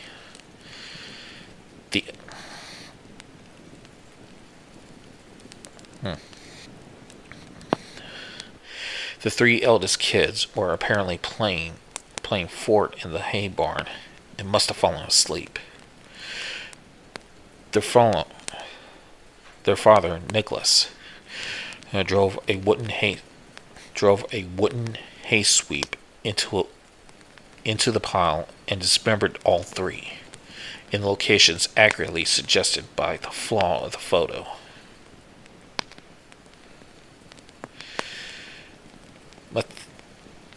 Methede, the youngest, was inside the house with her mother at the time and not hurt. According to the son of the neighbor interviewed by the author, the donkey later died in equally hideous fashion by getting its head caught in the barbed wire fence and nearly decapitated itself in a frenzy to get free. This final detail could not be corroborated.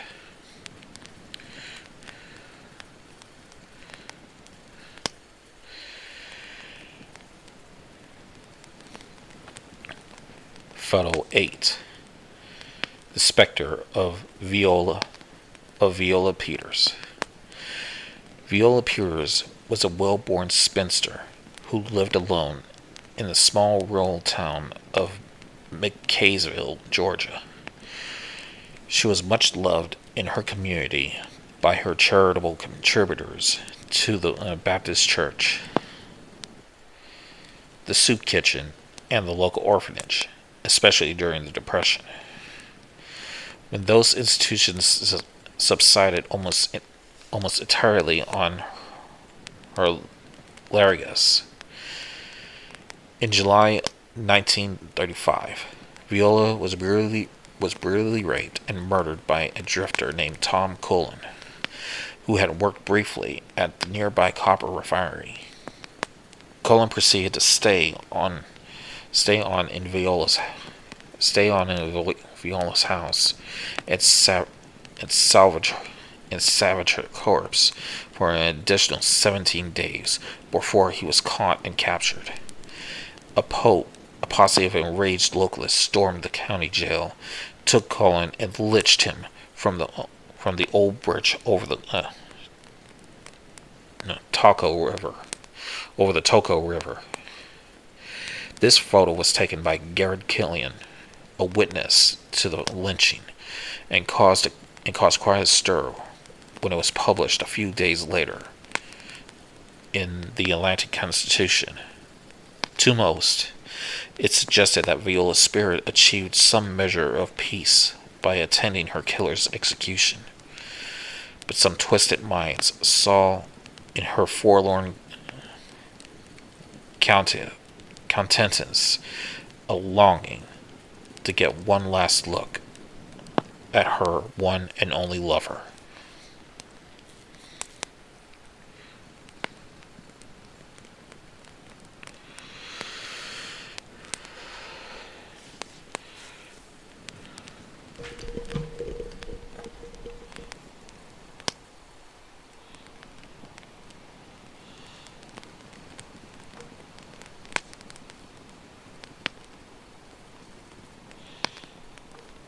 Yes, I don't need a grammar Nazi, thank you.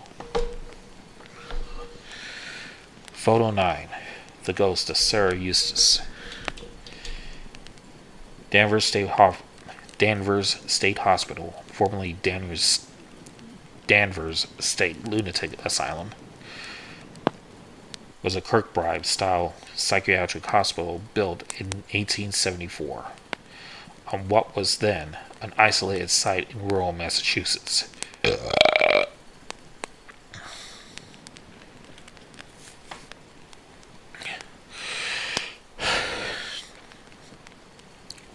Like all Kirkbride asylums, it was famous for its Gothic architecture and its use of now outdated medical techniques used to treat insanity. Danvers is often cited as the birthplace of the prefrontal lobotomy. Danvers has several other claims to fame. It was the inspiration to the fictional Arkham Sanatorium that appeared in several stories in H.P. Lovecraft, in which in turn inspired the Arkham Asylum in the fictional Batman universe. It was also where the cult horror film Section 9 was filmed. That film put the vast network of tunnels beneath Danvers to good cinematic efforts. Cinematic efforts. It's no accident the filmmakers chose to use the tunnels as rumors of their haunting had dogged Danvers for over 100 years. The most famous story concerns Sarah Eustace, a patient who escaped her ward in 1955 and snuck into the tunnel system. Despite multiple searches and a week-long lockdown of the asylum, Sarah was never seen again. It was assumed she died down there, lost, thirsty, and alone. A nurse at Danvers named Gail Mallory became obsessed with Sarah's story and spent many of her hours searching the tunnels for her remains. Though she never found a body, she did snap a photo in late 1966 which suggests Sarah Eustace walks the Danvers tunnels to this very day.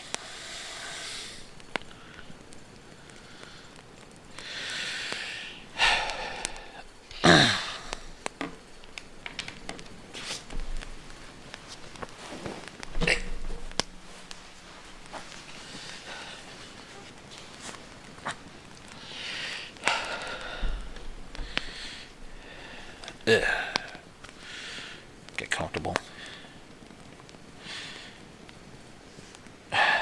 Yeah, hold on, I'm sorry. I'm just not used to being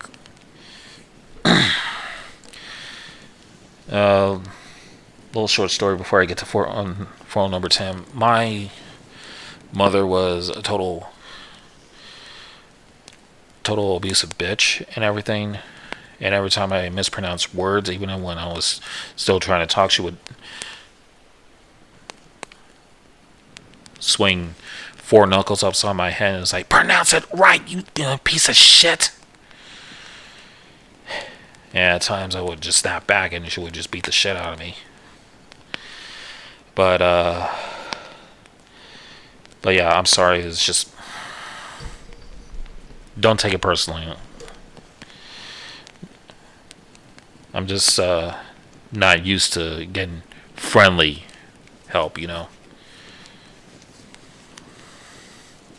If that makes any sense.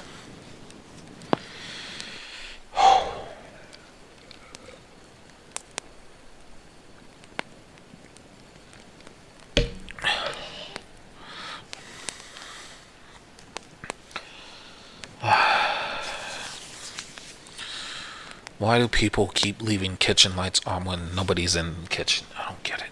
Why? Anyways, back to the story. Photo 10. The Stevenson family portrait.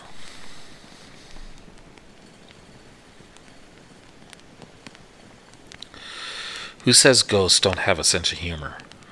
The Stevensons were a wealthy Boston family, proud of the industry and longevity with which most of the clan was blessed. This portrait, taken in 1945, was an effort to gather the oldest Stevensons, together with one of the youngest, Amelia Senner, age 102, was granted the honor of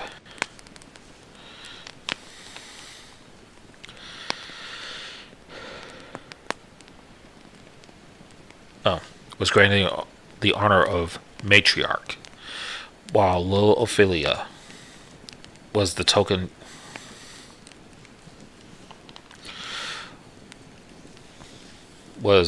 child at 18 months. What the Stevensons did not realize until this photo was developed was that they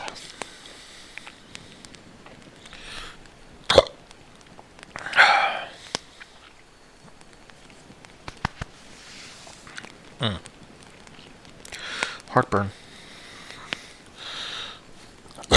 There we go. What the Stevensons did not realize until this photo was developed was that they had been joined that day by one of their deceased, James Pullman Stevenson, born 1835 to died 1932. Seated at the left between his niece Jenny, and his cousin Alfred, was easily identified by several of those present and remembered fondly as a rascally uncle known for pranks and dirty jokes.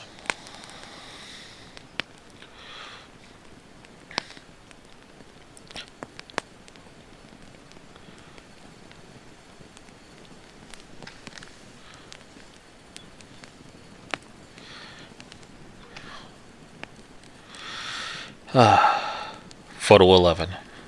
The disappearance of Mrs. Urnau. During her latest years, Josephine Urnau, and I'm gonna type it out. Urnau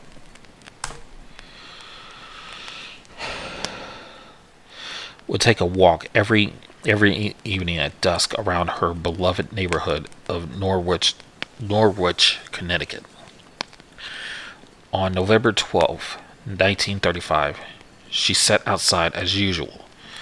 She set out as usual and never returned. Extensive searches were conducted by a large team of volunteers and the Norwich police force, but no sign of her was ever found. 3 years later, Mrs. Urnau was found squatting in front of a neighbor's house, without a mark on her body and in perfect health.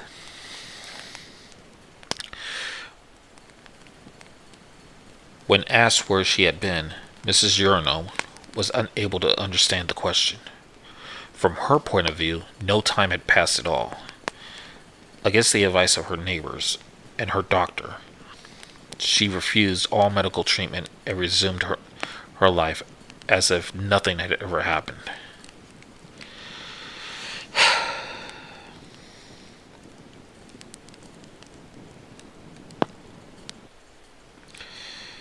God damn it. Lost my place.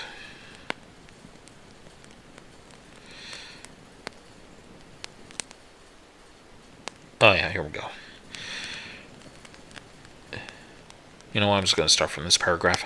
Against the advice of her neighbors and her doctor, she refused all medical treatment and resumed her life as if nothing had ever happened, including her nightly strolls. Another neighbor snapped this shot of her in the fall of 1938. Clouds of smoke were piles of burning leaves, give it an appropriate eerie feel. On the same date of November 1940, 5 years after her initial disappearance, Mrs. Earl vanished again. This time, she was never seen again.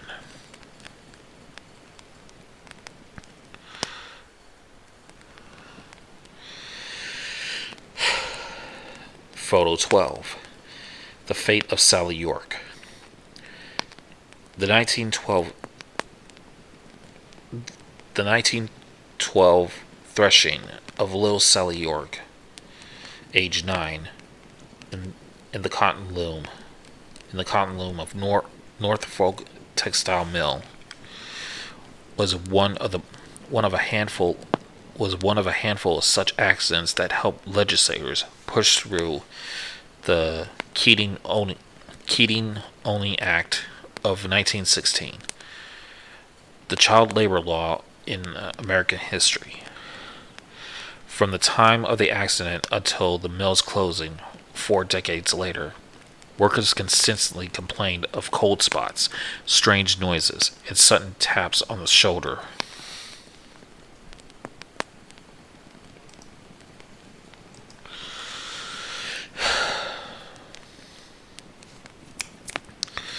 Sudden taps on the shoulder when nobody was near. The mill's foreman never paid these complaints any mind until this photograph surfaced in 1932. It was taken by a traveling photographer named Benny Johnson, who probably sold it to the Norfolk Gazette for an unpresented $10. The mill had shut down for the Christmas holidays and was empty at the time. The photo was later blamed for the closing of the mill through the Great Depression, though the Great Depression was the more likely cause of it. Ooh.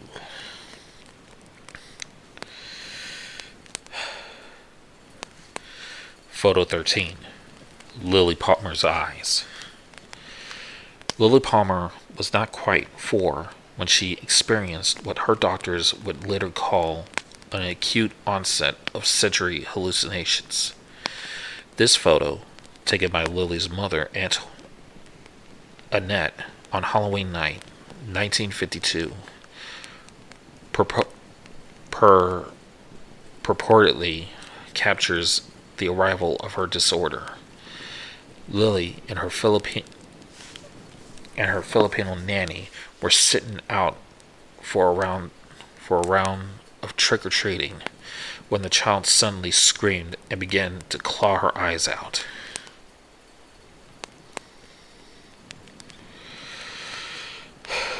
It was some time before she was calm enough to speak, but when asked what she saw, Lily repeatedly spoke about things crawling in her eyes. Several days later, while unsupervised in her bedroom, Lily punctured both of her eyes with one of her mother's knitting needles. After receiving medical treatment, she was evaluated and committed and remained institutionalized for the rest of her life. First at Bellevue, on the east side of Manhattan, and later at the Rockland Psychiatric Center in Orangeburg,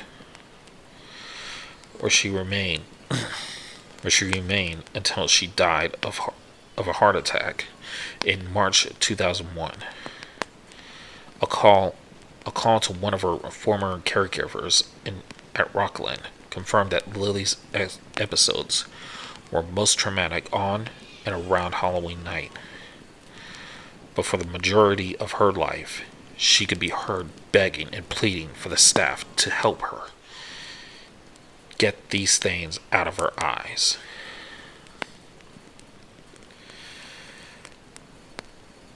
Photo 14. And this is the final photo. The Trinity Deception. This is one of several famous photographers taken. No, wait. This is one of several famous photographs taken of the first ever nuclear detonation. Conducted by the U.S. Army on July 16, 1945, in the White Sands Proving Ground, located in the Jornada del Muerto Desert, about 35 miles southeast of Socorro, New Mexico.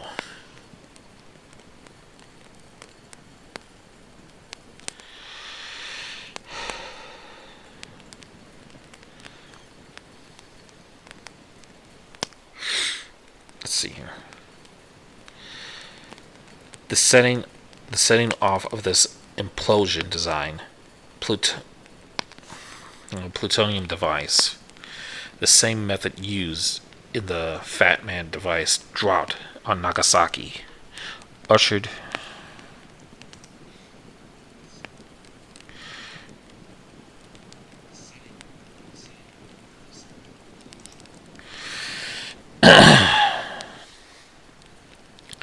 the setting off of this implosion design plutonium device, the same method used in the Fat Man device dropped on Nagasaki, ushered in the atomic age and the eventual arms race between the United States and Russia.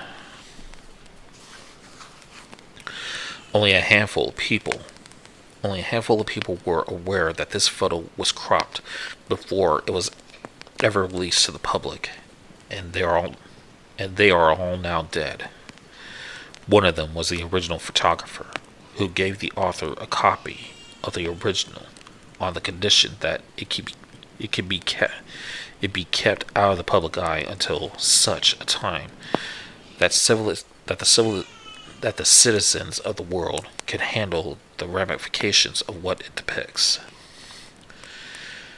The author remains unclear whether this criteria has been met, but given that he likely owns the last extant copy, he has decided his responsibilities rest with the truth.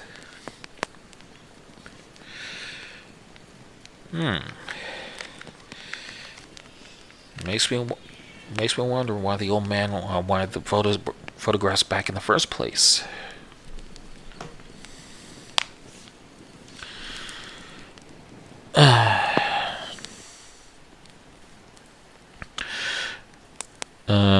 Angry Hobo says, I just realized my stream was delayed by 45 seconds. I hate when that happens without me noticing. What the fuck? Mia says, I hate it when it lags and I can't see it happening. Hang on. Is my stream lagging?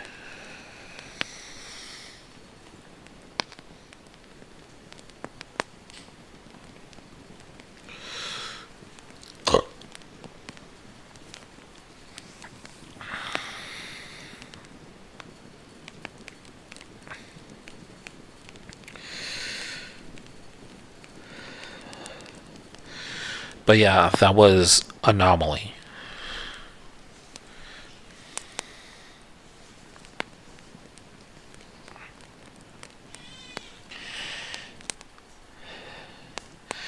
But yeah, it kind of makes you think what was going on.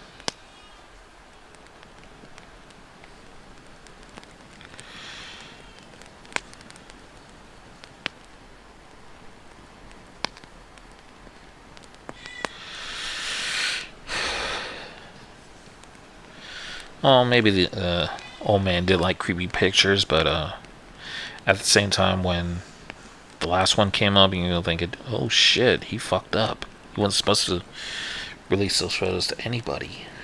But that was on him, and he's probably dead. Thank you, Mia.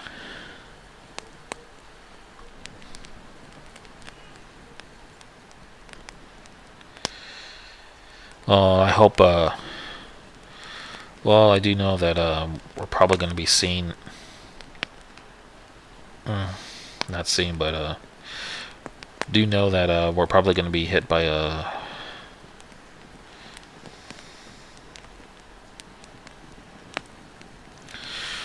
a tropical storm very soon. If not the whole thing, then, probably just the band of it.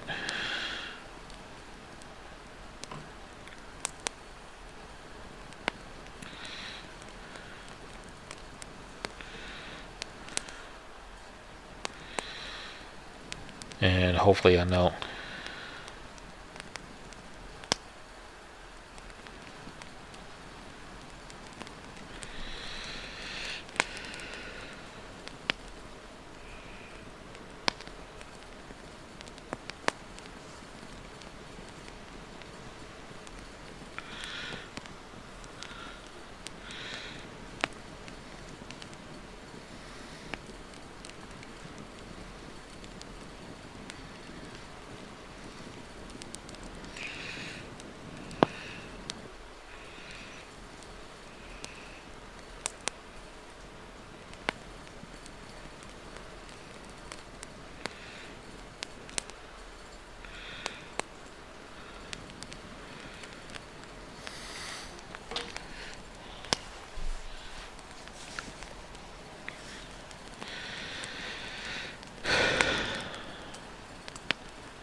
Well,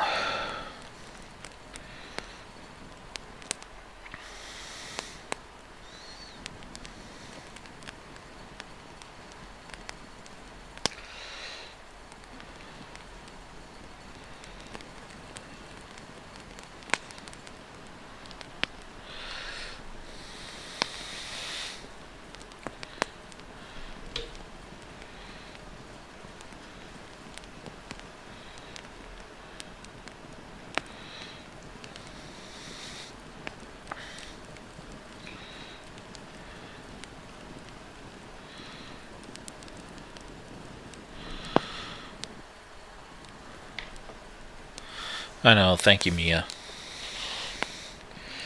No, it's nice to have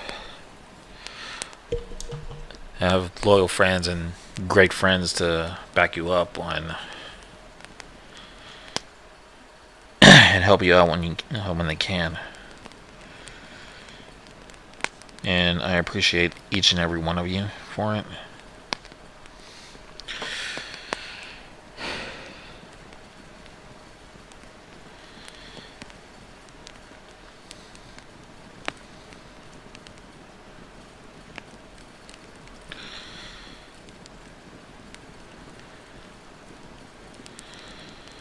And it's nice to see that despite despite me going through my bad times, and especially if I'm ranting to ranting about a certain somebody who wants to call people smaller channels scum, or wants to block people for not facing the truth and saying they want to erase somebody or whatever, which, by the way, that's a constant threat.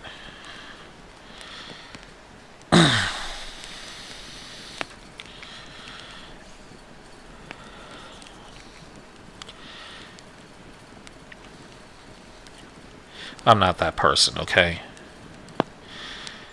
But if somebody wants to threaten me, the only thing I can say is come fucking try it.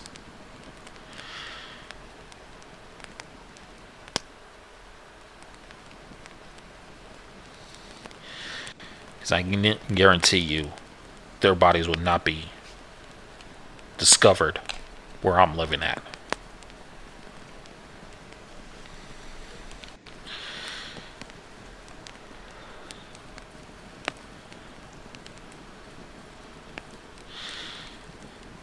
I'd rather not say, but he knows who. But that little scuzzbucket knows who he is.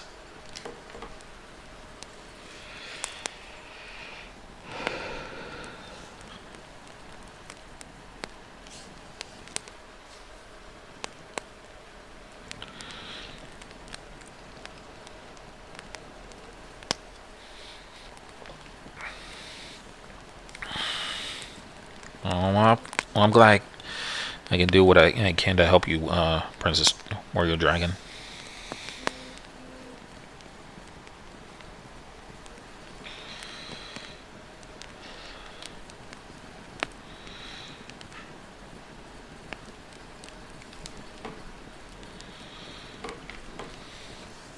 Anyways, I just think it's kind of pathetic that somebody is claiming that people are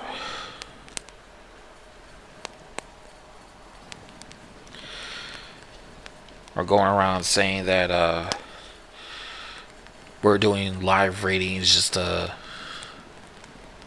fucking gouge money from our fans, which is not true. Which is kind of pathetic because the same person is monetizing. He's pretty much gouging money from underneath their eyes. But it's whatever. Karma will get them in the end.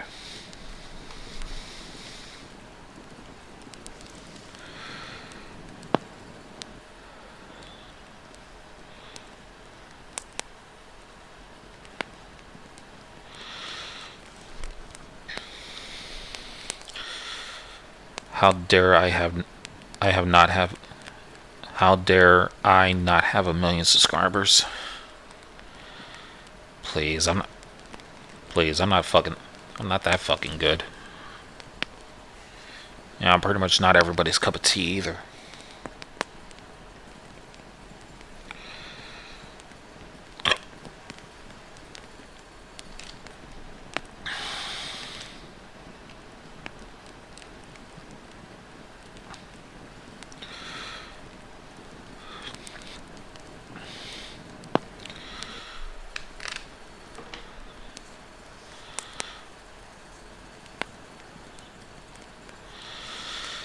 Yeah.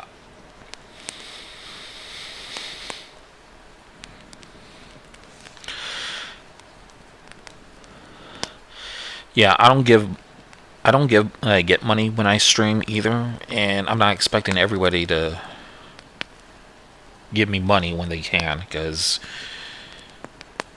that's optional. Whether it be buying my merch or just donating like a couple of dollars to my Patreon or whatever. I mean, that's optional. That's up to y'all if y'all want to spend your money. And but I am serious about Lily CNH's situation right now. If y'all can try and donate to her, every little bit counts. Because, hang on.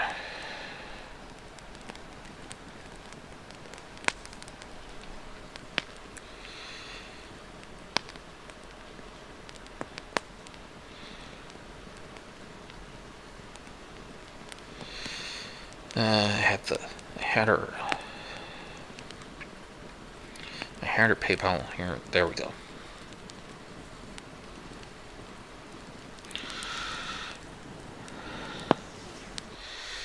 But yeah, when it comes to like helping out others, yeah, if you can, help out, you know. And if some people can't see it that way, this person knows who he is, then he shouldn't even be allowed to fucking, this person shouldn't even be allowed to fucking be on fucking YouTube. Go ahead and be little Onision Jr., motherfucker.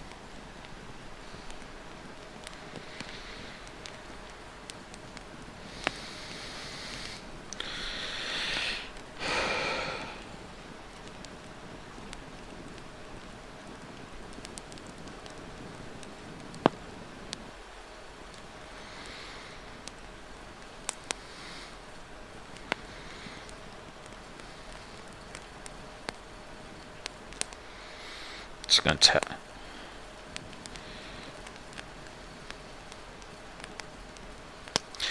Every little bit.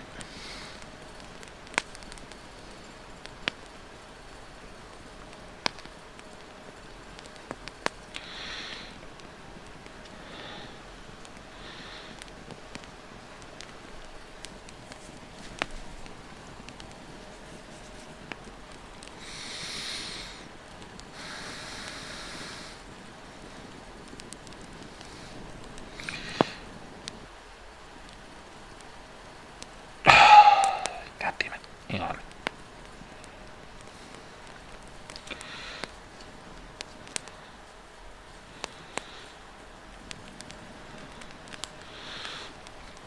Yeah. Yeah, like I said, every little bit helps, but if you can't donate, at least share this around. Along with our channel, and that would be much appreciated. Cool guy, what's up? How you doing? I hope you're doing okay.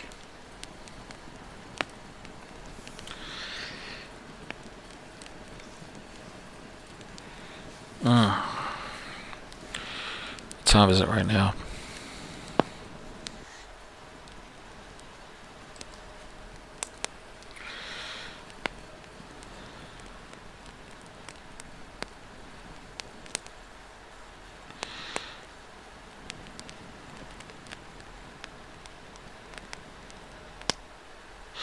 It's fine, Mia. I mean, the least you can do is just at least try to share it around.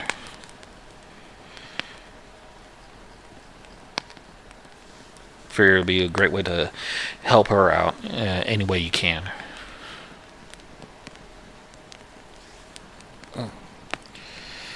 Back's hurting a little bit. You know what? I don't care.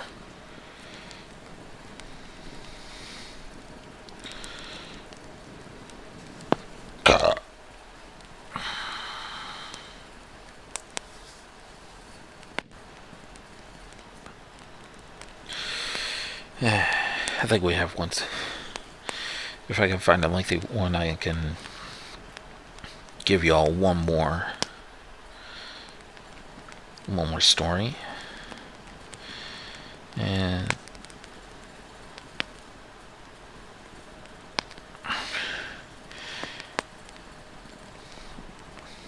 send you off for the night, because it is like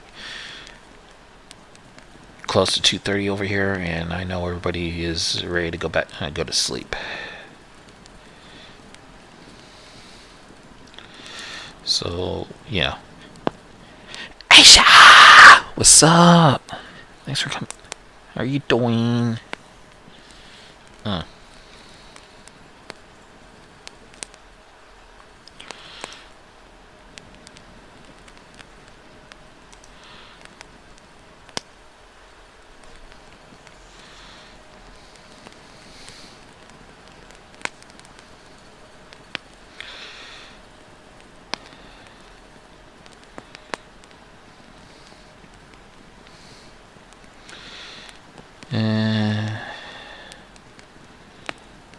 Let's see if I can find a good lengthy one here. Ooh. Here's a story that I've done for my channel a while back.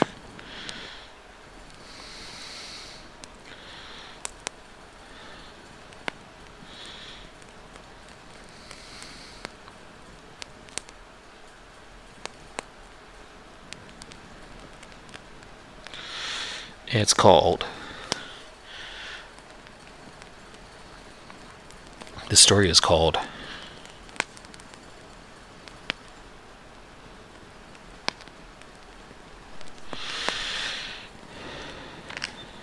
Wait. DM what to you, Mia? The channel or the PayPal?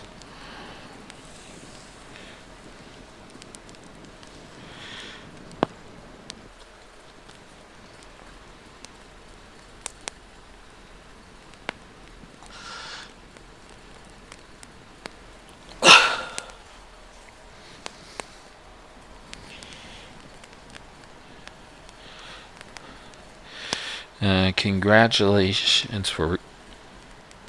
Wait, are you serious? You serious right now? Yeah.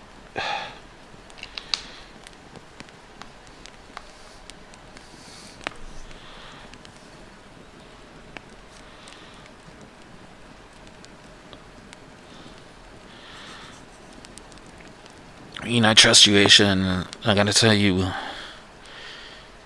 Counter. Holy fucking shit!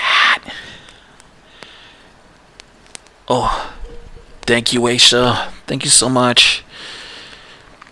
Yeah, I just...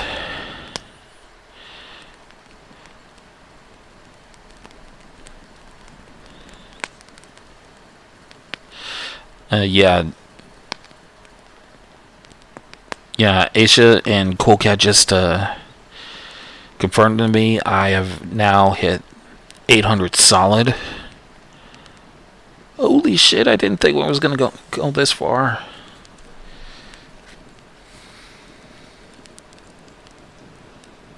Save the photos. Yay! I'm so excited. I'm gonna go on my YouTube buddy and get the little certificate. Thank you all. Thank you everybody for the love and support. I wasn't really expecting this at all. I wasn't, but thank you all once again. I mean, I guess let's see how long it takes before it drops Nope. Tempting fate here. But yeah. Actually, Mia, I'll DM you on Twitter real quick.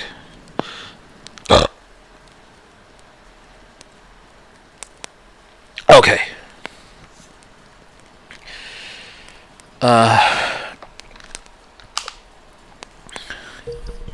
Thank you all.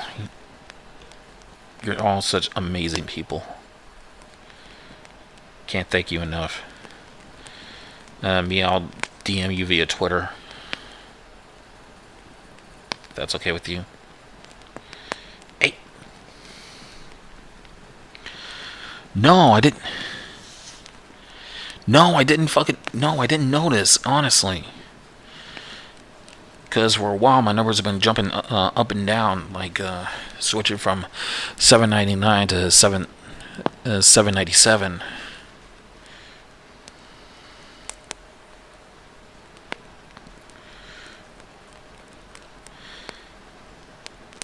And truth be told, I was more focused on the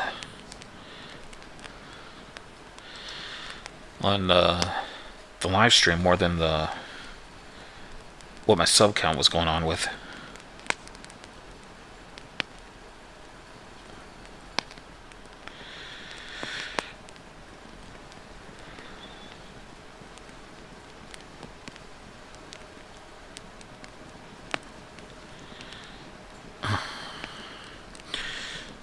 But yeah, I sent you the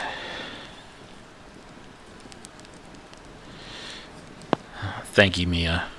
But yeah, I sent you her channel and her PayPal, so if you want to do your magic. Anyways. Whew.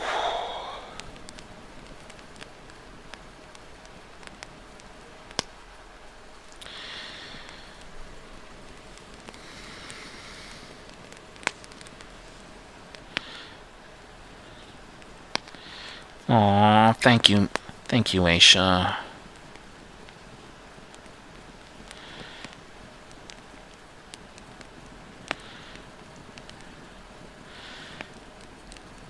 What do you mean by hush?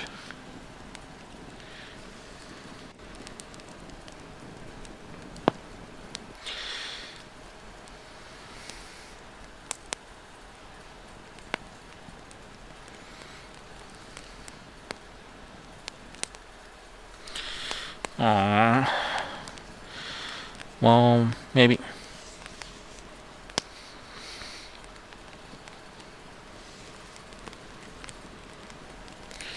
Okay, Cat. Well, maybe we'll talk later, okay? Try to have a good day at work.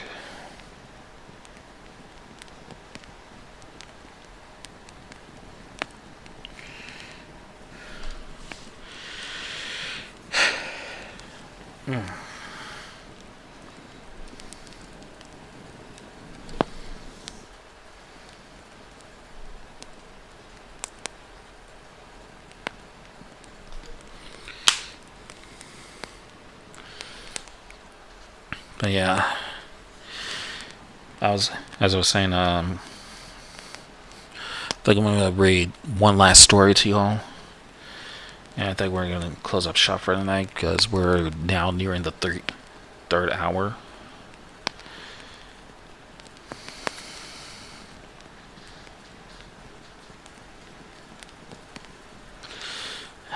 Thank you, Mia.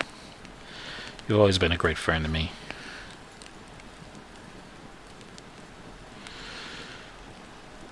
Well, Cat, try to have a good day. At least for me. Okay?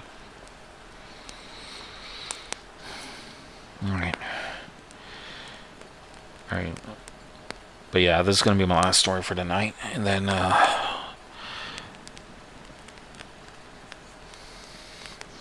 this story is called, I did this for my channel a while back. This is called Bloodshot Eyes. I always went into the woods as a child. It was around evening, about 7 o'clock, and it was cold outside. Normal for late fall.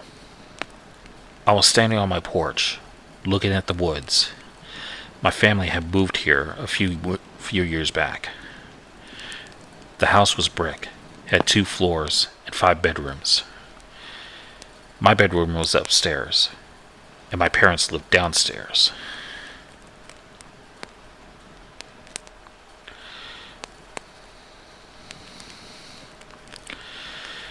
This area is not that far from civilization.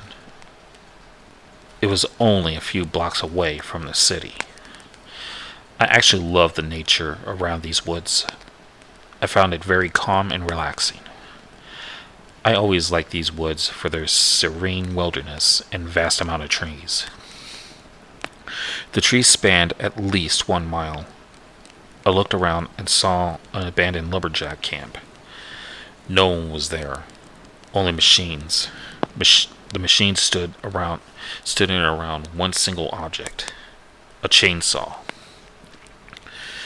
The camp felt so desolate and old. The woods seemed to have rotten over time, and the machines rusted a bit. It's probably been years since this place was last used. I keep my distance, however, and hugged a nearby tree. I surely didn't know what to expect. If I took one more step, I surely would have fallen down the hill and broken one of my legs. I looked around the entire camp. 3 cabins, machines around a chainsaw, a tractor, and wooden logs with axes on them, all behind the cabins for a shipment. It was starting to get dark, so I went back to my house. which was nearby. I decided to search it. I decided to search it the next day, probably to see what happened. I had told my mother what was down there, and she told me, "Honey, whatever you do, don't touch anything down there, and don't go down there without supervision. Your father will show you around tomorrow." I replied, "Okay, Mommy." After dinner, I went up to my bedroom and put on my pajamas and went to sleep. The next day, me and my dad went down to the camp area in the woods. We found our way down and took a look around. Still, no one was there. My dad and I looked around the cabins, looked at the old, rotting wood, the rusted axes, and the tractor. The last thing that we saw was the circle of machinery around the chainsaw. My dad remarked, "Oh, whoever these guys were, they surely left this place in a hurry." That's when it caught my eyes. A broken piece of machinery, a wood chipper to be exact, that was rusted more than the others. In fact, I would say it had been basically torn apart and disassembled in a quick fashion. It stood out resignedly, and it seemed to tell a story that the other machines couldn't. Right next to it was a buzzsaw that didn't have its blade. Eventually, my dad and I went up the hill, and he told me, "Honey, stay near the house and be safe. I don't want you to go down there without an adult, okay?" I replied, "Yes, Daddy." As my father went back to our house, I decided to go back to the stump of a cut tree and sat down. I closed my eyes, breathing the fresh air, listening to the trees waving and the birds chirping. The birds sang such a lovely song, and the trees sounded like a symphony to fit with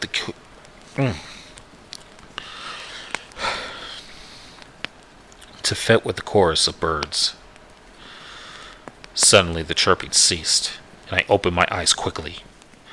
I must have fallen asleep, as it was getting dark outside. Very dark. The moon was rising, and the stars were about to come out. I decided to go back to my house. I went to my left, where my house was. The lights were off. Weird, I thought to myself. Mommy and Daddy usually leave the lights on.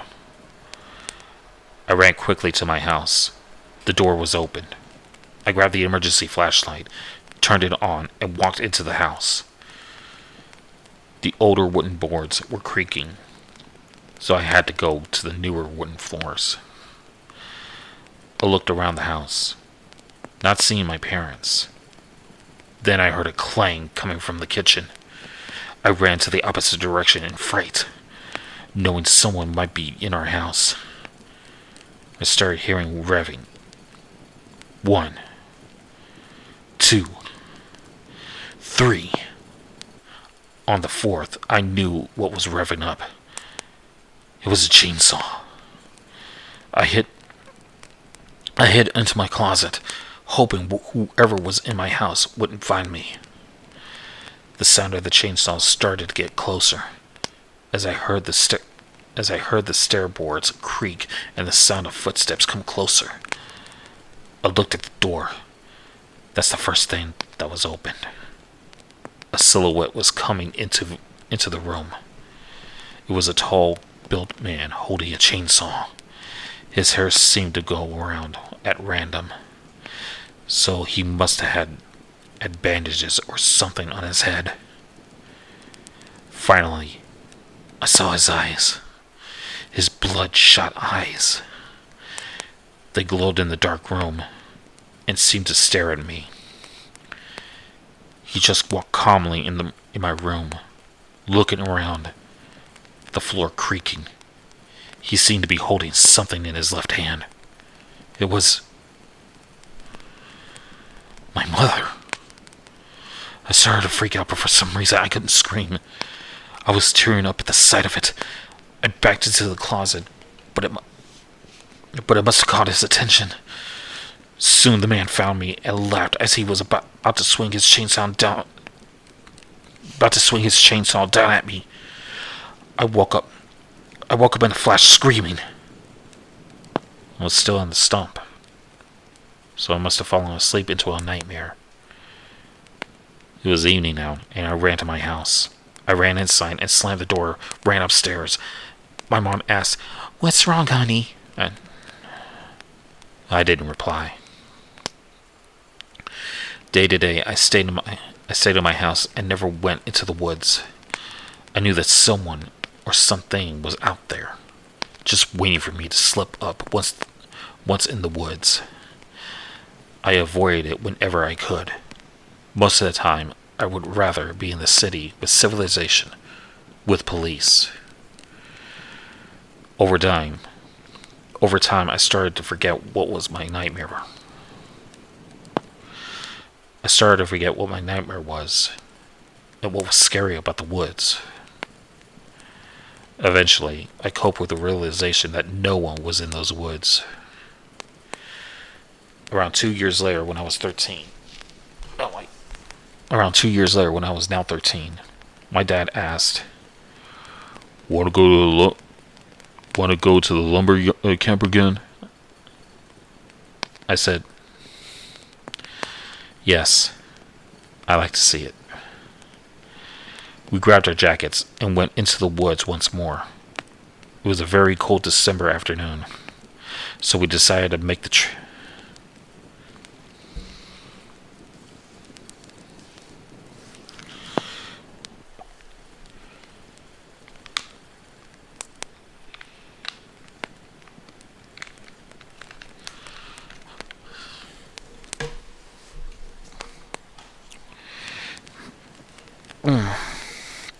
Sorry.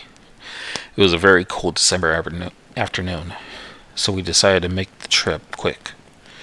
It was about 10 minutes until we finally got to the camp. It seemed to get warmer every step we took. It was in ruins now. The cabins were crushed by trees, and the machinery was toppled over. All of the machines and buildings corroded over time, and thus, they looked terrible. However, there was one thing missing, and it was the chainsaw. I told my dad that we had to go, and he agreed, telling me, "You must not like this place, huh?" Hours after we got home, I closed my eyes and opened the window to listen to the trees again.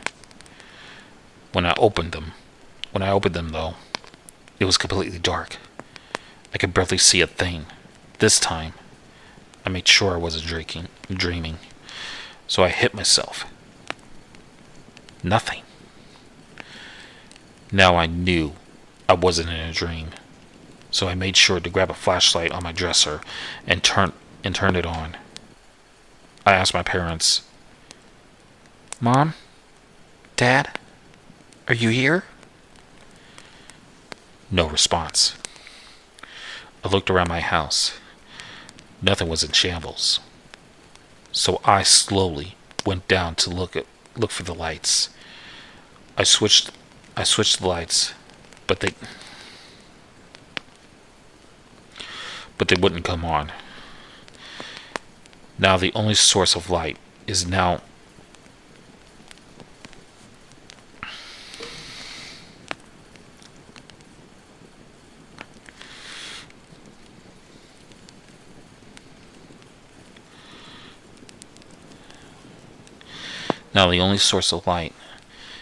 my flashlight.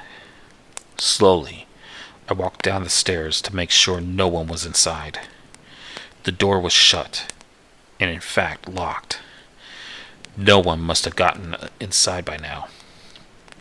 It was impossible. I went to my parents' room.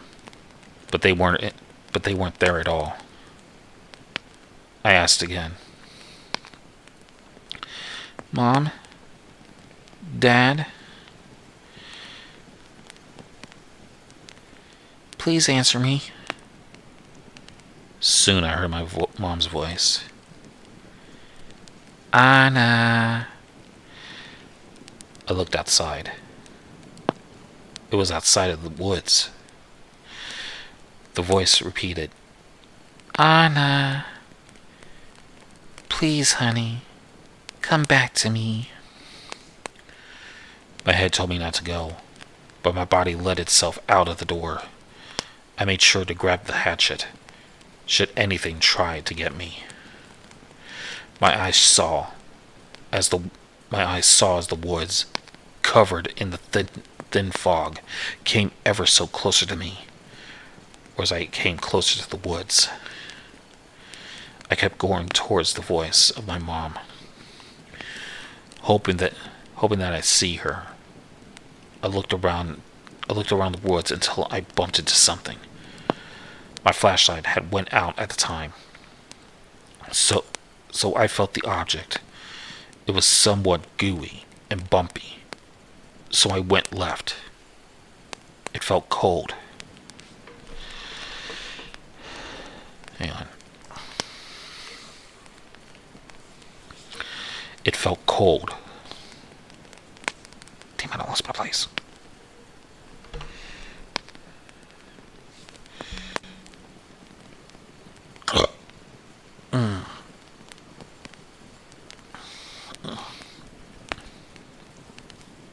It felt cold. I hit my flashlight to turn it on. I looked at the object and it was my mother. She was standing in front of me like a statue, completely void of a soul. Her eyes were nothing but white, and blood had frozen as it trickled down her leg. Her head was pointed towards the right.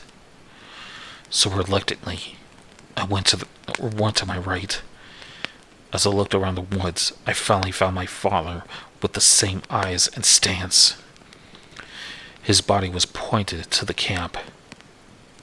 I decided to face whatever is there head on, and I went down to the camp slowly. I looked around the camp. The desolate area was warmer than usual, but still void of life. The trees seemed to surround me at this point, and the sky seemed to turn red, which was unusual for the new moon. I could find anything, and asked myself, did my dad lead me to nothing significant? I turned around and ran to my house as a maniacal laughter broke the silence. Fear went throughout my entire body at this point, so I sprinted to my house. I stopped to catch my breath. I heard a voice behind me. No. It said in a cold, raspy voice. A sudden burst of fear came into me as I started to run once more. As I was running, I heard trees snapping down and falling. I didn't even know where my father was, but I dared not to look back. I even skipped my mother as I ran back to the house. As I was tearing up as I ran back in, shutting the door, locking it, closing the shutters on the windows, and locking the windows. I walked back slowly as I hoped that nothing would get me. It was silent, no noise, nothing. Then I heard a rev again, the same one from my dream. 1, 2, 3, 4. Soon I heard the door bump. Then it was bashed and smashed. I ran upstairs. I ran up the stairs and into my room, in my closet. I heard the chainsaw completely saw through something, most likely the door. My fear was heightened and was seemingly defenseless against the chainsaw, even when the hatchet. So I turned off my flashlight.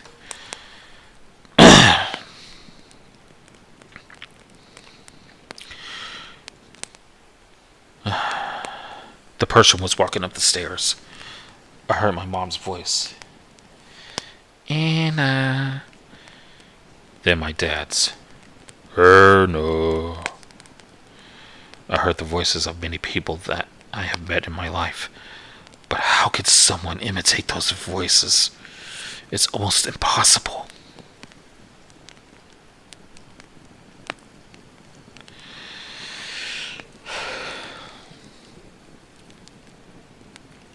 I was shaking as the man slowly opened my door. The chainsaw pointed in first, then arms, then the rest of the body. The man didn't look like he was in my dreams. No, he was worse. His chest had a large gash, and his arms had 3 cuts on each side, mirroring each other. His pants were ragged, blue with what appeared like blood splatters. His bloodshot eyes, however, were the same soul-piercing eyes I saw 2 years ago in my nightmare. I did my best not to scream as he came near the closet, his bloodshot eyes looking into it with such content. With such content. He left out of my room, as if he didn't see me. He dropped something out of his pocket, but left as he didn't mind. 15 minutes later, after 15 minutes, all went silent, as I started to cry once again. And after 30 more minutes, the lights came back on. I looked around to see if the man was still at my house. Cautiously and slowly, he wasn't anywhere near my house. I breathed a sigh of relief. The man was gone. Suddenly, I remember I remember what he had dropped and picked it up. It was a picture of many guys from the same camp. There was also a name, Jonathan McLeod, and an arrow pointing to the third person from the right. He held a chainsaw, the same one that bloodshot man held. I managed to get on the family computer and search up Jonathan McLeod, which came up as a news article stating there was an accident that critically injured a man, Jonathan McLeod. It was reported that the malfunction with one of the machinery, specifically the saws, caused acidic contact splashed onto his face, causing him to flail around and scream violently. The machinery had then exploded, causing one of the blades to cut into his face, slitting in his wide open mouth. How he managed to survive, though, was because of his hands. They caught the blade before it could cut through his head. He was then rushed to the hospital and was treated in the emergency room. Within a couple of hours, his vital signs ceased. It was deemed deceased. It kept like that for 2 hours. Life, death, life, death. It was after the 16th time he finally succumbed to his injuries and passed away. But what would he be doing here? But what would he be doing? He shouldn't be in my house. He's dead, I said. I called the police, who investigated the whereabouts of my parents and the man. They came back with only my mother, who was an empty shell of her former self. It seems that she ceased to be conscious. My father, however, was nowhere to be found, and neither was the man. About 10 years later, I had moved into my new house with my daughter, Margaret. I made sure that we had moved far away from those woods and that man. My house was nowhere near dense amounts of trees. It was a brick house, this time with one floor for my family. My mother was brought into the hospital for the time being. Sometimes, however, I still hear a rev of a chainsaw. My mother's unconscious voice, or the man's raspy, chilling voice. And sometimes I still see the man in my dreams. His bloodshot eyes are the last I see in them. All of the time. My daughter runs into my room at times, telling me that there's a scary man in her dreams. Today, now I went to sleep. The dream was disordered, moving left and right, up and down, in a slithering motion. As a white fog appeared, and slowly, the man comes closer and closer. I didn't move. I couldn't. As he came to my face, he told me one phrase. "Do not be afraid."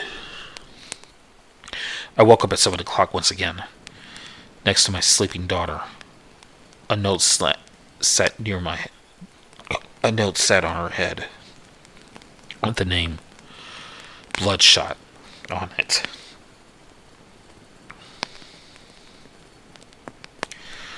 "I'm still here."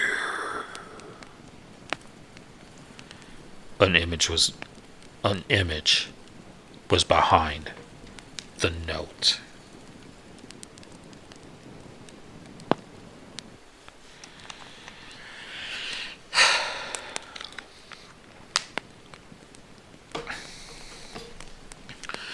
All right, and that's Bloodshot Eyes.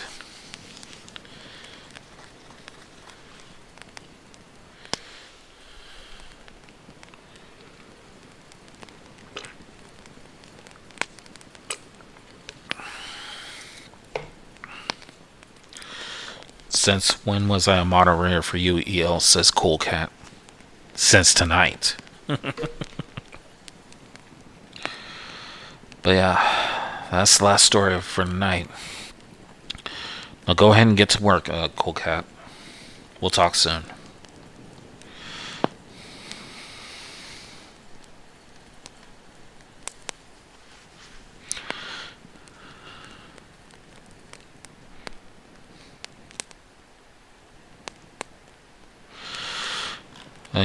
For those of you who are still awake, I want to thank you all for coming out, including those who came in to say hi and dipped out. You all are amazing. I'd like to thank everybody who got me to 800 subscribers. You all are amazing.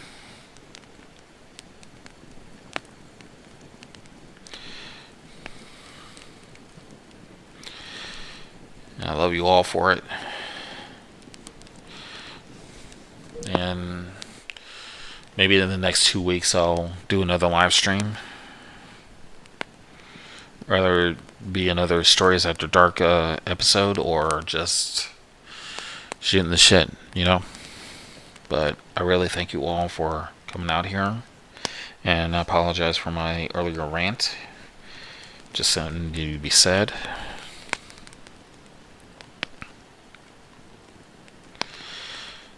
Thank you for coming, Angry Hobo. So,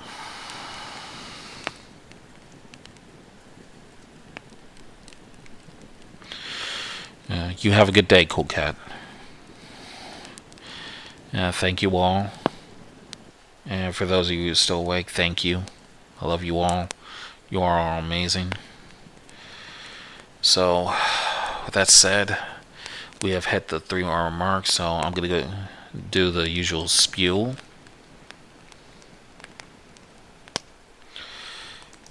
And I'm going to try out this new card.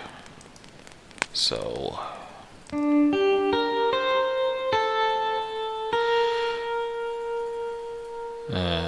y'all can hear me, so well, you do the usual spiel. Don't forget to like, comment, share, subscribe, and enjoy. And don't forget to, and if you're subscribed already, hit the notification bell for future uploads and live streams, especially like this one. And also don't forget to follow me on Twitter, like me on Facebook, Instagram. My Discord is somewhere around here, so feel free to hop in and join the Nightmare Running Army. If you feel you want this channel to go a step further in quality, be sure to consider signing up for my Patreon and becoming a member of the Nightmare Running Army, or just donate to me on PayPal. Also, if you have any stories that you want narrated by yours truly, you can email them to me at the.evil.outcast84@gmail.com. Simply just